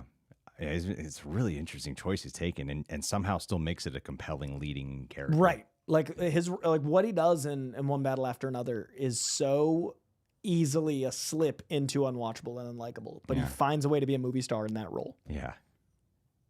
He's really fucking good. I think he should get an Oscar For this, nomination for sure. for this movie. I hope Benicio gets a nod. I hope Chase Infinity gets some love with some awards. I Yeah. think this movie's so good. Because the trailers and the promotional stuff only show you what he's like for, with the mustache and everything as an aging father. But the movie actually spends a good amount of time with him before he's all that, like 10 to 16 years before that. Yeah. So you really get to see him transform from who he was to the main person you're following now to then who that guy transforms to by the end of that movie. Dude, and Sean Penn as a villain. Yeah. Like I think Sean Penn deserves the nod. it. Like he's so incredible. good. I think this is his best since Dead Man Walking. He's And incredible. he's been man. on a run. He's incredible. Yeah. Somebody who's at Seattle KO in the chat said he's morphing into Jack Nicholson, oddly enough. I thought that in The Departed. Now I really see it. I think he's got so much more. Oh, he has more range for sure, but Yeah. visually. Like Jack Nicholson. Sorry, Jack Nicholson. I mean, it was like, no, but yeah, I mean, he's got more range than Jack Nicholson's in the chat and he's mad. Sorry, Jack. Yeah, I think DiCaprio really submerges himself into true character study. Yeah. Jack Nicholson has the more of the, I think, the free spirit of like make this around me, following intuitive choices in the moment. Feels unpredictable. Yeah, which is a massive skill and a comfort level of confidence that is very much a magnetic pull. I love The Departed so much. That is my favorite Scorsese movie. Me too. People give me a lot of crap. It's good to hear. I get crap too for that. Like the mainstream it's just not one. fucking Goodfellas or Taxi Driver, but no, yeah. The Departed's amazing. You're the first person I've heard say that other than me getting yelled at. I've seen Departed. I weirdly I forget to mention that I've seen Departed an unusual amount of times. It is one of those movies that you could start at any point if it just happens to be on in the 30-minute mark, an hour mark. You just so keep going. Starts from the beginning. Can't turn The Departed off. It is an incredibly entertaining movie. People have said that Scorsese won as just a legacy award. No, that movie's exceptional. And those performances and the story itself and the direct. No, those people are wrong. The movie's incredible. Have you seen Departed, John? I have seen it. It's been a long time. I saw it in film studies in high school. Yeah. Oh, wow. Dude, rewatch it just as a person. My favorite DiCaprio performance. Yeah. My favorite Mark Wahlberg, my favorite DiCaprio, my favorite Alec Baldwin. Alec Baldwin, yeah. Favorite Formiga's amazing in it. Yeah. Matt Damon's great in it. Matt Damon's incredible. That movie's so good. Martin Sheen. Martin Sheen. Movie's so good. I want to watch The Departed now. Yeah, that was because DiCaprio had a little era of like Mr. Paranoid guy. I'm the intense guy. I'm the intense paranoid guy. Yeah. And that was the best. That's the best of that. That was the best of that. Well, because he's playing him and Matt Damon switch in such a wonderful way, their roles and performance because of the story. Yeah. Oh, it's so good. I really believed him in that movie. That was because he did Gangs in New York, and I still saw DiCaprio a lot. That's one I've never seen. Ooh, it's a good one. Aviator 2 was like a performance to me where, I see the acting choices, and he's committed. Was a little bit. It was still Leo, but I was starting to see, drifting. But Departed. Departed was when I saw The Man. Yeah, that's and that transition scene. That's when he's doing the thing. You see him become a man in prison. That was the first time I really saw him as like a man. Yeah. Well, hopefully none of my groomsmen are watching, but I'm thinking about doing my my bachelor party in Boston, so I could take you on the Departed tour. Ooh. Could show you like where everything is. And people also, that'd be cool. Because I figured none of my West Coast friends will ever go to Boston unless I give them a reason to. Sure. And that'd be fun to like do a bachelor party in Boston. And Departed's like we could go most of those places. That'd be so cool. Yeah, and it's based off Whitey. I mean, Jack Nicholson plays. Yeah, we can ship up to Boston. Yeah. But Jack Nicholson plays like a Whitey Bulger parallel, and those like people were people I wasn't ever like around Whitey, but like they were one-aways. So that whole culture was fascinating watching that from Boston. Because I watched that in Boston. Johnny Depp's last amazing performance. Yes, dude, Black Mass is so good. Yeah. Grindelwald. Obviously. I like them as Grindelwald. I did too. I like Colin Farrell's Grindelwald. Spider's Latan in the chat says Leo should play Old Man Spider-Man. Dude, he almost was Spider-Man for James Cameron, and I got tricked by I didn't know what the word parody was, because this happened in like 1998, but my favorite magazine, Wizard Magazine, had an ad on the back that was a painting, like a Star Wars style painting of a Leonardo DiCaprio Spider-Man poster, where it was Leo in one half and Spider-Man in the other half. And it was this legit looking poster, Star Wars style. And then in tiny font on the bottom, it said parody. And for an entire year, I'd go to the movie theater and ask them where the Spider-Man poster was. And that movie doesn't exist. And it broke my heart because Spider-Man didn't come out until like 2002. So for 4 years, I thought Leo was playing Spider-Man. Broke my heart. True story. I was 10. Broke me. All right. Hey, I got invited to that thing you invited me to. Hey! Opa. Also real quick. What? My favorite Warner Brothers rep is leaving Warner Brothers? No! We got to get them on the show. Damn it. That's a bummer. I'm prepared to not be invited to anything again. All right, what's next up here? All right. Wow, Someone just left Disney, we too. really got to Did you hear about Disney? Silence. A couple people Underrated left Disney, a couple Scorsese. reps. I know someone who works at Disney. When that Jimmy Kimmel shit was going down, Yeah. he said he was telling me what it was like on the floor. And I heard how some fucking, like, oh man. Those 36 hours, I heard some The stuff. employees were not liking it. Uh-huh. Yeah. I know people that left. Yeah, a lot of people left. Yeah. So, yeah. I mean, people looking up how to cancel your Disney Plus subscription was a real top search. I canceled mine. Like, I don't have Disney Plus anymore. I didn't cancel mine. I was like, and then they upped the Still need that prices, and I was like, write-off. and even easier now. And Still I'm need glad that Jimmy write-off. Kimmel came back when we bought Fantastic Four. All right. Next up. I actually thought that with Marvel Zombies because we got the screeners, so we saw Marvel Zombies first. And I was like, I don't want to share this. And then he came back and I was like, sharing Marvel Zombies. Yeah. All right. Thank you, Nathan Pendleton, who is next in our queue. Nathan says, caught stealing is def in my top 10. Anybody see it? Is it yours? I saw it. It's not my top 10. I liked it. It's in my top 20. Like, I liked it, but you know, it had enough flaws and it made a really bold swing that worked for me somewhat, but in other ways didn't work for me enough that I was like, and it pulled me out enough that the movie got thrown off. So doesn't stick the landing in the ways I wanted, but I loved the experience of watching it. So 20, not 10. Yeah, I'll watch it at some point. It's fun. Yeah. It's definitely a Guy Ritchie take from Darren Aronofsky, and I love both those directors. So a and it's little cool to bit see. darker. Definitely darker. Well, I mean, Aronofsky's pretty dark. Yeah, I'm saying. Oh, it's like a than- darker than Guy Ritchie. Ritchie? Yeah. But that like cacophonous energy is really fun. You can always count on Darren Aronofsky to be Dark as shit. a depressing ass individual. And that is a thing that happens often enough in the movie that I was like, it's kind of mixing the fun of Guy Ritchie, but then you keep tanking it with your like darkness that I'm like, Spirals I was into obsession. Yeah, and I was like, I was insanity. having fun. I thought we were here to have fun. And then it'll go back to fun and be like, but I'm sad now, bro. You made me sad. Did you see The Whale? No.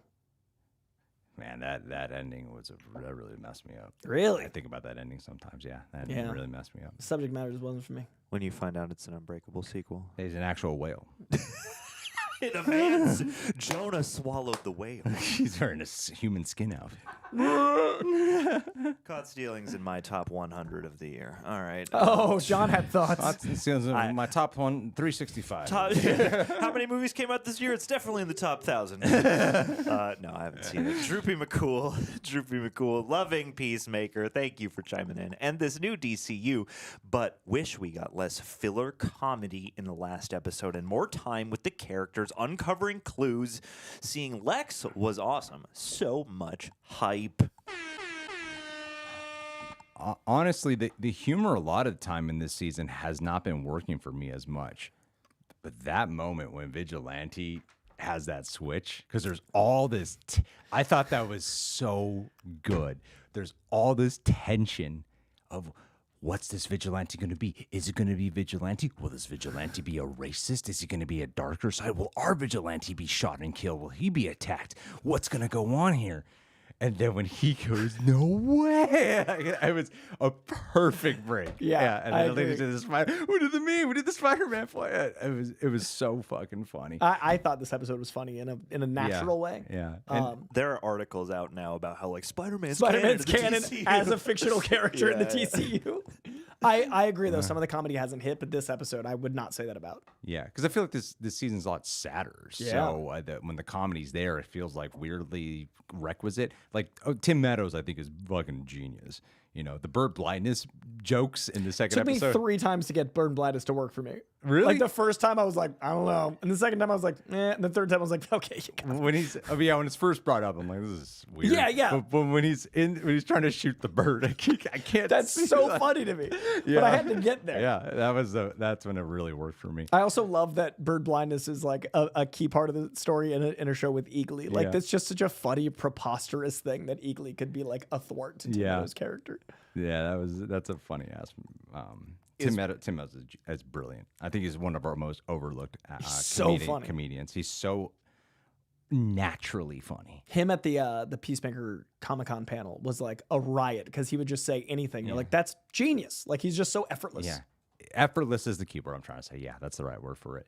Because he's one of those people who doesn't have to do much, and he's fucking hilarious. Yeah, but he agreed. also knows what he's doing Yeah, when he's being funny. it's a curated, like this took skill, Yeah. and you can tell there's skill in it, but you don't feel it. Fucking Walk Hard is my favorite. Oh, I should have brought that up with Robert Patrick because I asked Robert Patrick if he saw Walk Hard. You did. You guys touched on it. I know, but I should have mentioned that. Like, oh, but Tim Meadows is in that, and Tim Meadows has my favorite lines in it. Did you see Walk Hard? I saw it in theaters. Oh man, I forgot Tim Meadows was in it. Tim Meadows, he's These the are guy's some of like the most iconic lines.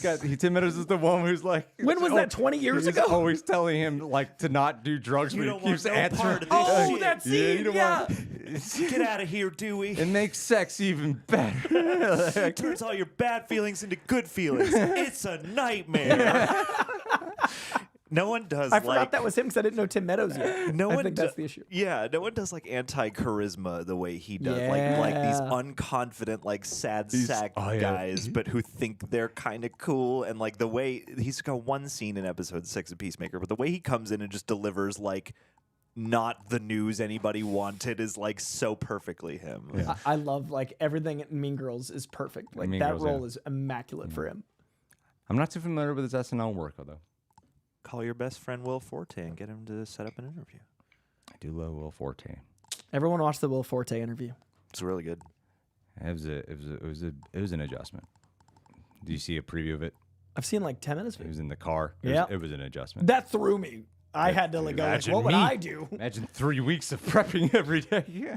I'm like you. I take interviews very, very seriously. I value people's time. No matter who it is, I'm gonna like. I don't know how to do it without obsessing over.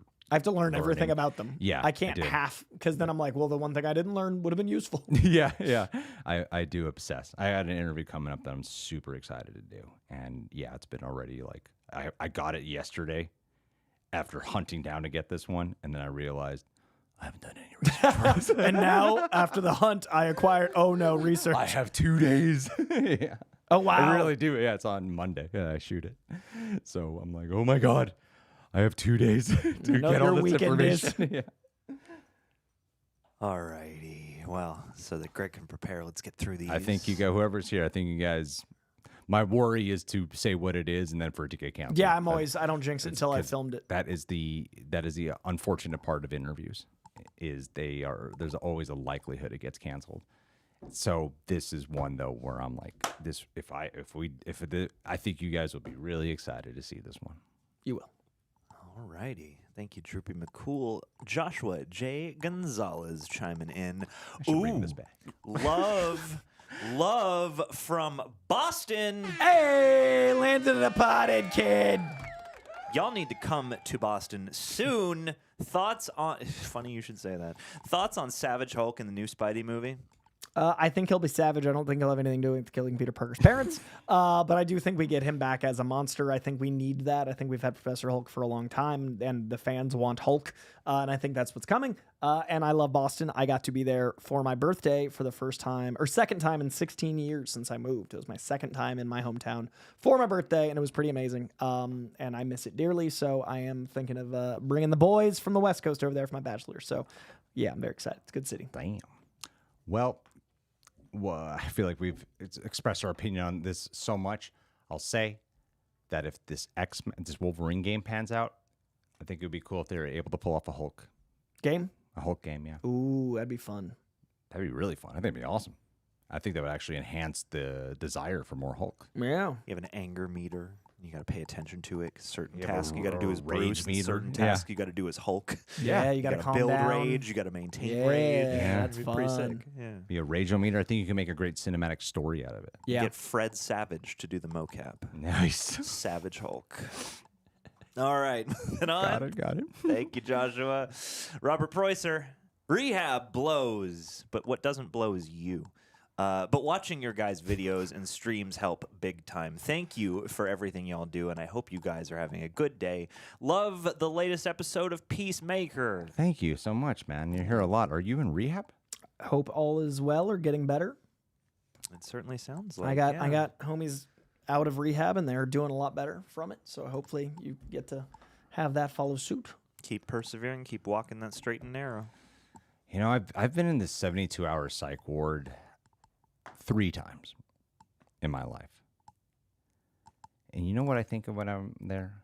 It is so fucking boring. It's like, that's my feeling with Whoa, it. is it 72 hours? Because that's how long it, like, what's the reasoning behind the 72 hours? Is that how long you have to be self-admitted? I've never. This when I was like in my, I'm trying to watch my words here, wanting to end life. Sure. I'm not laughing at the subject. I'm laughing at the fact that YouTube, I'm like, what would Yeah. When I was less fond of my time on the mortal coil. Harming and moi. I try not to And- say the C word. Greg has to Yeah. navigate that subject. Yeah. And apparently they put you in 72 hours to make sure you're like, That's the amount of time they feel comfortable about you thinking things through. yeah. And you could take like a lot of classes there and stuff, but so boring. I can't imagine. But if I have money to go to rehab, like a celebrity rehab, that looks That amazing. looks dope. It looks like an R&R. That looks so cool. It It looks looks like like a vacation. right? Yeah, I mean, Yeah. I want that. That So always looks so cool. Hopefully Robert Bruce Like is a in a Dr. vacation. Drew Pinsky type of rehab. Like that sounds so fun. On the Malibu coast. I'm not trying to discourage you from rehab. It's a great location to detox. If you're in a support system like that and you can actually detox and talk through your a lot of times it's just about, a lot of times it is sitting with your discomfort. And I think it's really important for a lot of people to find that. And that is a place that a lot of people do. So hopefully it works out for you. And getting comfortable sitting with your discomfort. Like I've been in a really good mood these last 3 days, and I've been listening to less. This is nowhere near the caliber of what you have to do for rehab, but I've been listening to less audio and less music when I'm driving. Instead, I just keep it quiet and I speak my thoughts out loud. And I've noticed I've been much better because I'm able to process things and talk to myself. Interesting. Instead of like, let's just keep consuming and keep trying to learn and gather more. Yeah. I'm able to hear my thoughts and I'm able to talk. Sometimes I do talk to myself. Like when I'm going through something emotional, I can talk to myself as I'm talking to someone else. And yeah, it's been good. So I feel like I'm in a randomly really good mood the past couple days. It's a cool task to try. Hell yeah. Try to hear your thoughts. We love to hear that. Thank you, Robert Preußer, and yeah, stay strong out there. Des, getting Hey, close Des, to the end thank here. you. Des, thank you for chiming in. Can I get your guys' top 3 favorite directors ever? Mine personally would be Villeneuve, Bond Segue, PTA, and Damien Chazelle. Nice, Damien Chazelle. Fincher. Comfortably Fincher. I think Denis now. I think with Dune 2, Denis is locked in because I love Prisoners so much. I love Dune. I love Blade Runner 2049. Like, I think he's earned it with now Dune 2 not being like a fluke. So, Denis. I had to think about my third. Do you have 3? Yeah, I have super cliche answers. Spielberg? Actually not. Tarantino, Scorsese, Nolan. Like, kind of easily for me. Yeah. Yeah. Fincher's my only easy one. Fincher feels like a name that should be on my list. Because the other film bro names are. No, it's like Fincher's like consistently amazing, and there's only one movie of his I did not finish. The Mank? Yeah, Mank was the only one. Did not like Mank. Mank was the only one. I was like, felt so uneducated. yeah, it was so boring. I was watching it and I was like, am I a dumb person? No, it's just fucking Am I boring. You know, uncultured? sometimes they're boring ass movies out there. All right. I'm glad to hear that because I felt so bad about not loving it that I was like, no, it's fine. And then like over time I was like, I really didn't like it. When you're an auteur enough to the point where people stop saying no, you'll get a boring movie. once in a while. Inevitably, yeah, you get your masturbatory art house film. Like my Olivia, my wife Olivia, her favorite films easily black and white movies, classic cinema, that era. Yeah, Anya too. I don't get it. We tried watching. We tried. Just want to throw this in there. I don't get it. Fired at the past. Okay, women. Okay, ladies of our lives. Yeah, Shots fired at people women I love and dearly, I don't get it. whose history. taste I admire other than this taste. I don't get it. I respect you, except that. No, I love it. There's a pleasantry to it. So we put on Mank because we were both excited for it, she especially, because of the era it's honoring. 100%. And we were so fucking bored. I think it's a boring ass film. I'm going to look at my favorite films and see if I can but think of yeah. a third director. When you get that, let's move on to the next question, though. But right now, yeah, I would say those 3 for sure. Yeah, I would say Rob Zombie, I would say John Carpenter, and I would say Christopher Nolan. I want to say Nolan, but it feels so easy. But it might be Nolan. I think it might be Nolan, Denis, and Fincher. I think you just gotta follow your heart, man. Like I like every fucking Nolan movie. Yeah, that's the problem. I like every one. I like every Tarantino movie. Even the one that I'm not too keen on, Hateful Eight. I admire so much about it. Tarantino might be in there for me. And Scorsese, 1,000%. Like, my God, I was just saying, Departed is one of the most. Yeah. I want to give Ben Affleck his flowers because I feel like he's not appreciated enough because he's an actor, but I think he's such a good director. But he's not my favorite. Martin McDonagh hasn't done enough yet, but I think Martin McDonagh could get there. Cameron's great, but like, I really don't like the Avatar movies. So like, those are his thing now. Yeah.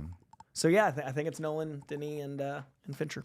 All right, I'm adjusting. It's John Carpenter, Rob Zombie, and Panos Cosmatos. We got there. Who's Panos Cosmatos? Mandy and Beyond the Black Rainbow. Not Okay. a big enough filmog, so Chris Nolan might still wind up. I was there, gonna but- say Martin McDonagh's done In Bruges and Banshees, but I mean I need more. All right. Chris Etchells, thank you for the super sticker. A little devil there. Thank you. We are just about to the end. We have a couple more Streamlabs. And Okay. then we will be scot-free like Ridley Scott. Yes, sirree Barbarino. Here we go. Streamlabs are back. All right, world's finest YT.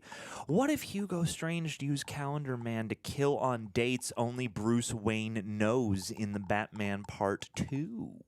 Oh, so you're like long Halloweening it in a way? Yeah, and also making it a Bruce Wayne story because that's what they've said. This will be Matt Reeves has said it's a Bruce Wayne centric story. We haven't seen Calendar Man. I don't think that's the way they'd go, but that's a fun idea.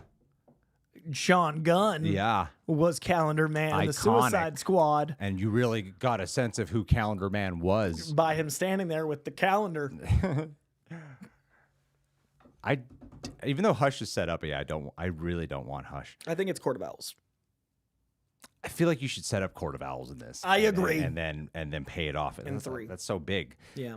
But no, that's a great pitch for Hugo Strange in That's a way. fun. I think Hugo Strange would be a perfect. I think Matt Reeves would know Oh my do God. with Hugo Strange.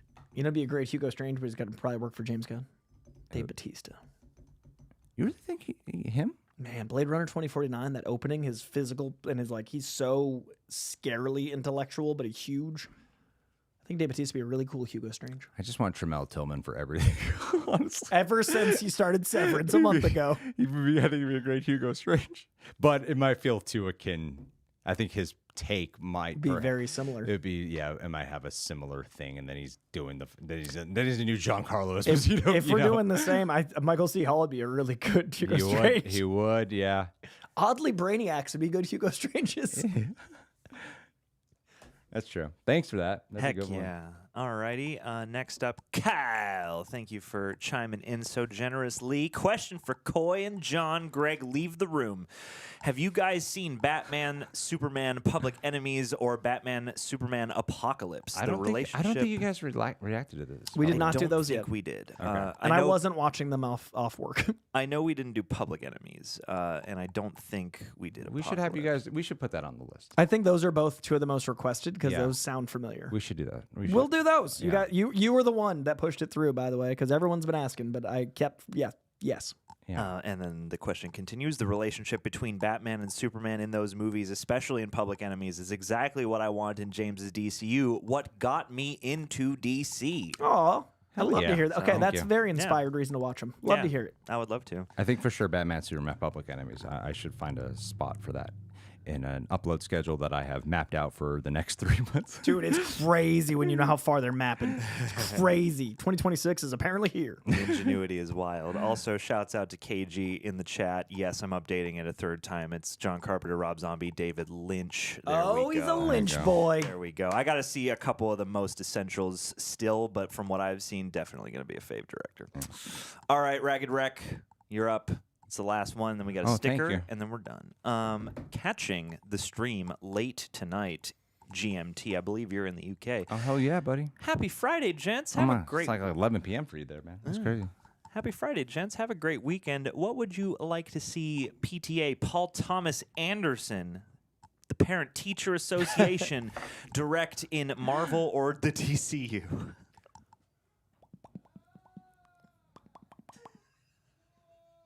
You can just hear them. Oh, they're watching it. Yeah, I don't know if only we can hear them. I don't know if the mics are It picking is it up. violent in here. You're just like freaking out. It sounds like Andrew's having an orgasm. Yeah, no, it sounded like, oh, Yeah. Pennywise. You'll get wet too. PTA. We all down here.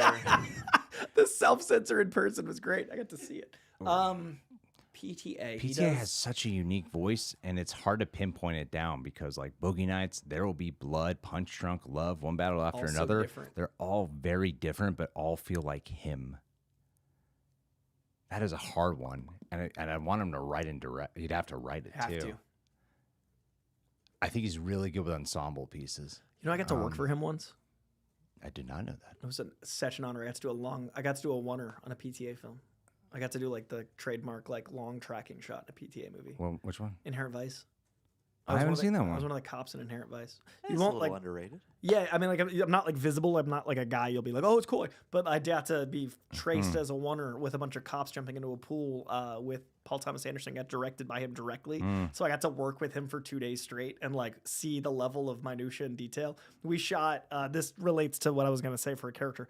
We shot a scene where it literally is following a cop, and then it follows another cop, and then it follows me for a little bit, and then I jump in a pool, and then I come out, take my shirt off, go up, grab a burger, take a bite, and then it cuts. And we shot it over 2 days. And at one point, we got the perfect timing. All the cops got in at the right time. It was this amazing moment. We were all like, yeah. And he's like, we got to do it one more time. Got to move the grill. And he gets up and he moves the grill 2 inches. Like at an angle, we're all like, if it wasn't PTA, this would be upsetting, but I know it's going to be worth it. And then we watched playback. We were like, the grill, 2 inches. And it was the funniest thing that we were all just like, whatever the man needs. Because everyone had to get dried off. Everyone had to reset. Like, we're getting into water. So a reset takes like an hour. It's all the wardrobe, all that stuff. And that 2 inches actually made the shot better. Like, you could see a difference because of his vision, because of the way he pushed through. It looked like it was jutting out too much, and it made plausible deniability. The cop walking around did not work. And the man saw a 2-inch shift and, like, changed the scene. Like, he is a genius. And in that vein, Batman. Eternals.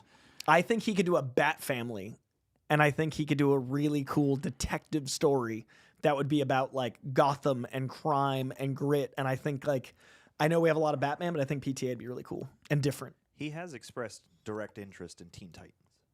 So that includes Bat Family members. Nightwing, obviously. Yeah. Yeah, it would have to be an ensemble. That's No, why it doesn't have to be. Strangely enough, even though they're making it, I think he would have pulled off an incredible Clayface movie. Ooh. I think he absolutely would have done it. He's really, if he's not doing ensemble, he's really good at singular focus on one person's transformation. He might do a great Authority.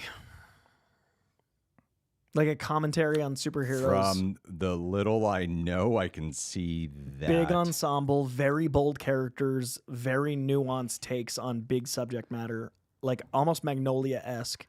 I'm trying to think of one where he really could do something that would be Uniquely commercially available, but allow for the weird idiosyncrasies that that man provides. Yeah. Oh, man, that is a hard one. Because One Battle After Another is an action movie. It's his most mainstream film, but it's still... It's so much like a weird PTA version of an action movie. Because it's not like, oh, cool gun fights and stuff. It's mainly a chase movie. Yeah, and the chases are inventive and different. You know what's funny is I just started Googling this out of curiosity, and I found a Reddit thread in which somebody name-checked Planetary for this question. Oh, that's specific. As well as The Authority. Oh, so okay. Yeah. Someone's on the same page. Yeah. It's definitely that kind of heady commentary on superhero stuff. Ensemble. Like, he would have done a great Boys before they made the show. Yeah, he would have. That kind of thing. God, that's hard. You really want to get like a right answer. Yeah, no, I'm like, am I stumped? Yeah. Is this how it happens? Ain't it funny how it happens? I think Aronofsky would make a great Hulk movie, even though that is not the question. Let me say other good directors and what would pair well. Yeah, I'm gonna go Authority because I do think he'd do a really good job with the leads and build out the world and be an interesting commentary, and I think he could cast it really well. I think Hugo Strange running Arkham Asylum. Oh, I think he would do an awesome job Leo with is Hugo that. Strange. Leo is Hugo, or Daniel Day-Lewis, Yeah, I feel good about these. or Joaquin. Ooh, Joaquin as Hugo Strange would be great. It would be. Him as Batman that almost happened for Darren Aronofsky would have been special. Yeah. He was like that close. Yeah, that sounded like a great movie. would have not been liked. But it's No, totally a great it might have ruined Batman for another 10 years, but I would have loved to see it. wouldn't have. Would not have brought Batman back. No, not at all. It wouldn't have been. Actually, I think if he had done Batman, we wouldn't have the Marvel Universe. Because we wouldn't have gotten Dark Knight, which wouldn't have inspired them to start making Marvel. Like, that might have changed all of our careers. Yeah. Yeah, we'll go with that. I'm going to go with that one as my pick.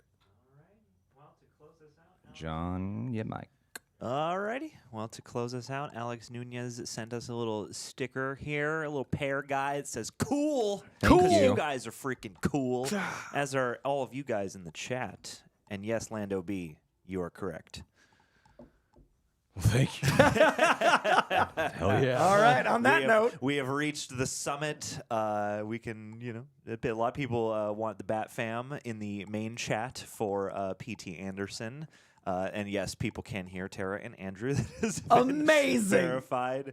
And don't forget to talk about James Bond. Says, hey, it's Thanatos. All right, we'll end it off really quick because we got a lot of other things to handle Big today. James Bond, so the main report is that they are looking for new actors, and it's already starting. Film expected to come out 2028, going off memory here. The main thing that's been reported on is that it'll probably focus on him in his Navy years. Interesting. Which So does not... young Bond. That was the one part of it where I went, if they do that, I'm not particularly interested in this. Yeah, because Tom Holland was rumored, and I was like, I don't think I want a young Bond. And now it sounds like no Tom Holland, but still young Bond. He said he wants someone where, I forgot exactly what the quote is, but if I'm not mistaken, it was something along the lines of you have to immediately feel like this man can kill you. And that is not Tom Holland. Not the Tom Holland I've worked with. No, it's not. It's not Tom Holland. It would. I just don't feel like he has that presence. But anyway, yeah, that was the main speculation. Navy young John. I don't know if I see James Bond as a young man.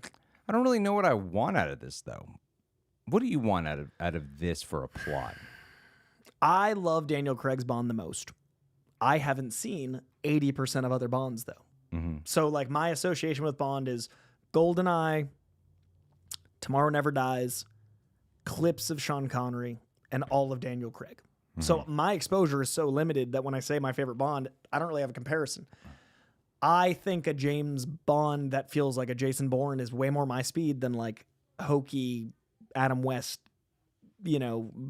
Moneypenny, weird names. Like, I don't know. Like, so I think making it like a spy thriller is the move, but I see someone in their 20s and 30s, not like a late teen, early 20 doesn't really seem like Bond to me. And an origin story always feels false, even if we're not going to, if they're casting for 20 years. Yeah, I feel like they want to set it up where they can do it again, where we just keep Bond going forever. Yeah, the way, because it seems like they close a specific chapter. Yeah, and now we're going to take a new direction. And they want to do spinoffs, and they want to, because it's Amazon. Yeah. From the impression I'm getting from these reports is that it probably might do one of those dual stories, like going through the origins and then going through the modern day mission. And which one are you casting though for 20 years? Yeah. You need someone who's like can be the young person. But if they're close in age, just keep one person. Do you know what I mean? You don't cast a 25-year-old and a 30-year-old, and you're like, so like weird. I thought I would have more to say about this. I'm Bond curious, but I mainly know Bond from Daniel Craig, which I love. But that's a one type of him. Who would be a good Bond today? Richard Madden. Damn, that is a good pick. Shit, you kind of fucking nailed that right away. Damn, I think Richard Madden. That's a really good pick. I think Richard Madden would be exceptional. Yeah, holy shit, man. It's kind of hard not to imagine now. Yeah, he would be a really good pick. It's who I want. Yeah, I got nothing. I don't know why I wanted to talk about this. I don't really have anything to add to today's conversation. Is there anything else about him? Anything from that report that I'm totally missing? Denis, let me just type in his name. Denis Villeneuve. Harris Dickinson, some people are throwing out there. Patrick Gibson or Jack Lowden. I'm still excited because of Denis. Holland. It could be an origins from Deadline. It could be an origin story about how he got recruited to MI6 and attained 007 status. That sounds more my speed. I mean, I feel like haven't we seen that? Haven't there been a moment where he's like, "Now you're a 00. Yeah, Wasn't that in Daniel Craig's? It's the opening of Casino Oh, Royale. okay. I thought I'd seen that. But it's not a it's not a journey to that. Okay, I'm okay with that as long as it's not like young skipper James Bond, Jimmy Bond. Well, they're saying they want it to be a fresh-faced British actor, likely in his late 20s or early 30s. That's what I want. So I think it would be cool to watch him become darker through the course of the movie. But that would be unique. I was afraid you meant like, young Navy recruit. That sounds more like seasoned, like late 20s, early 30s isn't. Fresh-faced and late 20s are different things. Yeah, I would like to see him get psychologically affected. Like the Casino Royale explores how he became detached from love. Right. And it then really does that journey where he becomes more cold-hearted with the relationships. But I would love to see the journey of him starting off as like an aspiring agent. Right. And then looking at the descent that happens through the course of this. And I think Denis like that's very much what Denis does with his psychology. Yeah, if you think any of his like cool movies, they're usually the main character goes through some type of horrible I arc. also almost don't care who's cast because it's Denis. I think you could pull out whatever and anyone. You know what I mean? Like whoever he gets, I trust. Austin Butler. Why not? No, he's American. James Bond. Yeah. Give me a vodka martini. It's a key source says whoever it is has to look like he could kill you with his bare hands in a trice. All right. Tom Holland. Yeah, Tom Holland. Yeah, sure. But yeah, I mean, I'm excited because it's Denis. I think the rest is just details. All right. The rest is just Denis tales. Oh, we did it, guys. We ended on a pun. All right. Well, we got more to do. We got to go film next to them. But I appreciate so much for everyone who has been here, and I'm glad we could have an extra long one today. Normally, we want to end these by 2 p.m., so like an hour ago, but we went in today knowing that this one will be longer. Yeah. So thank you guys so much who have been here the entire time. If you're hopping in late, go to the playback, rewind. Talked about a lot of really fun, good stuff. Thank you guys so much for being here. Thank you, John. Thank you, Coy. Thanks again to Praper team for sending me my gifts. And thanks to all contributors, Streamlabs, and Super Chats. That's A-OK if you did not. If you could leave a like, that's all we really would want from you in this moment in time. See you, Reject Nation. Let me stretch a little bit.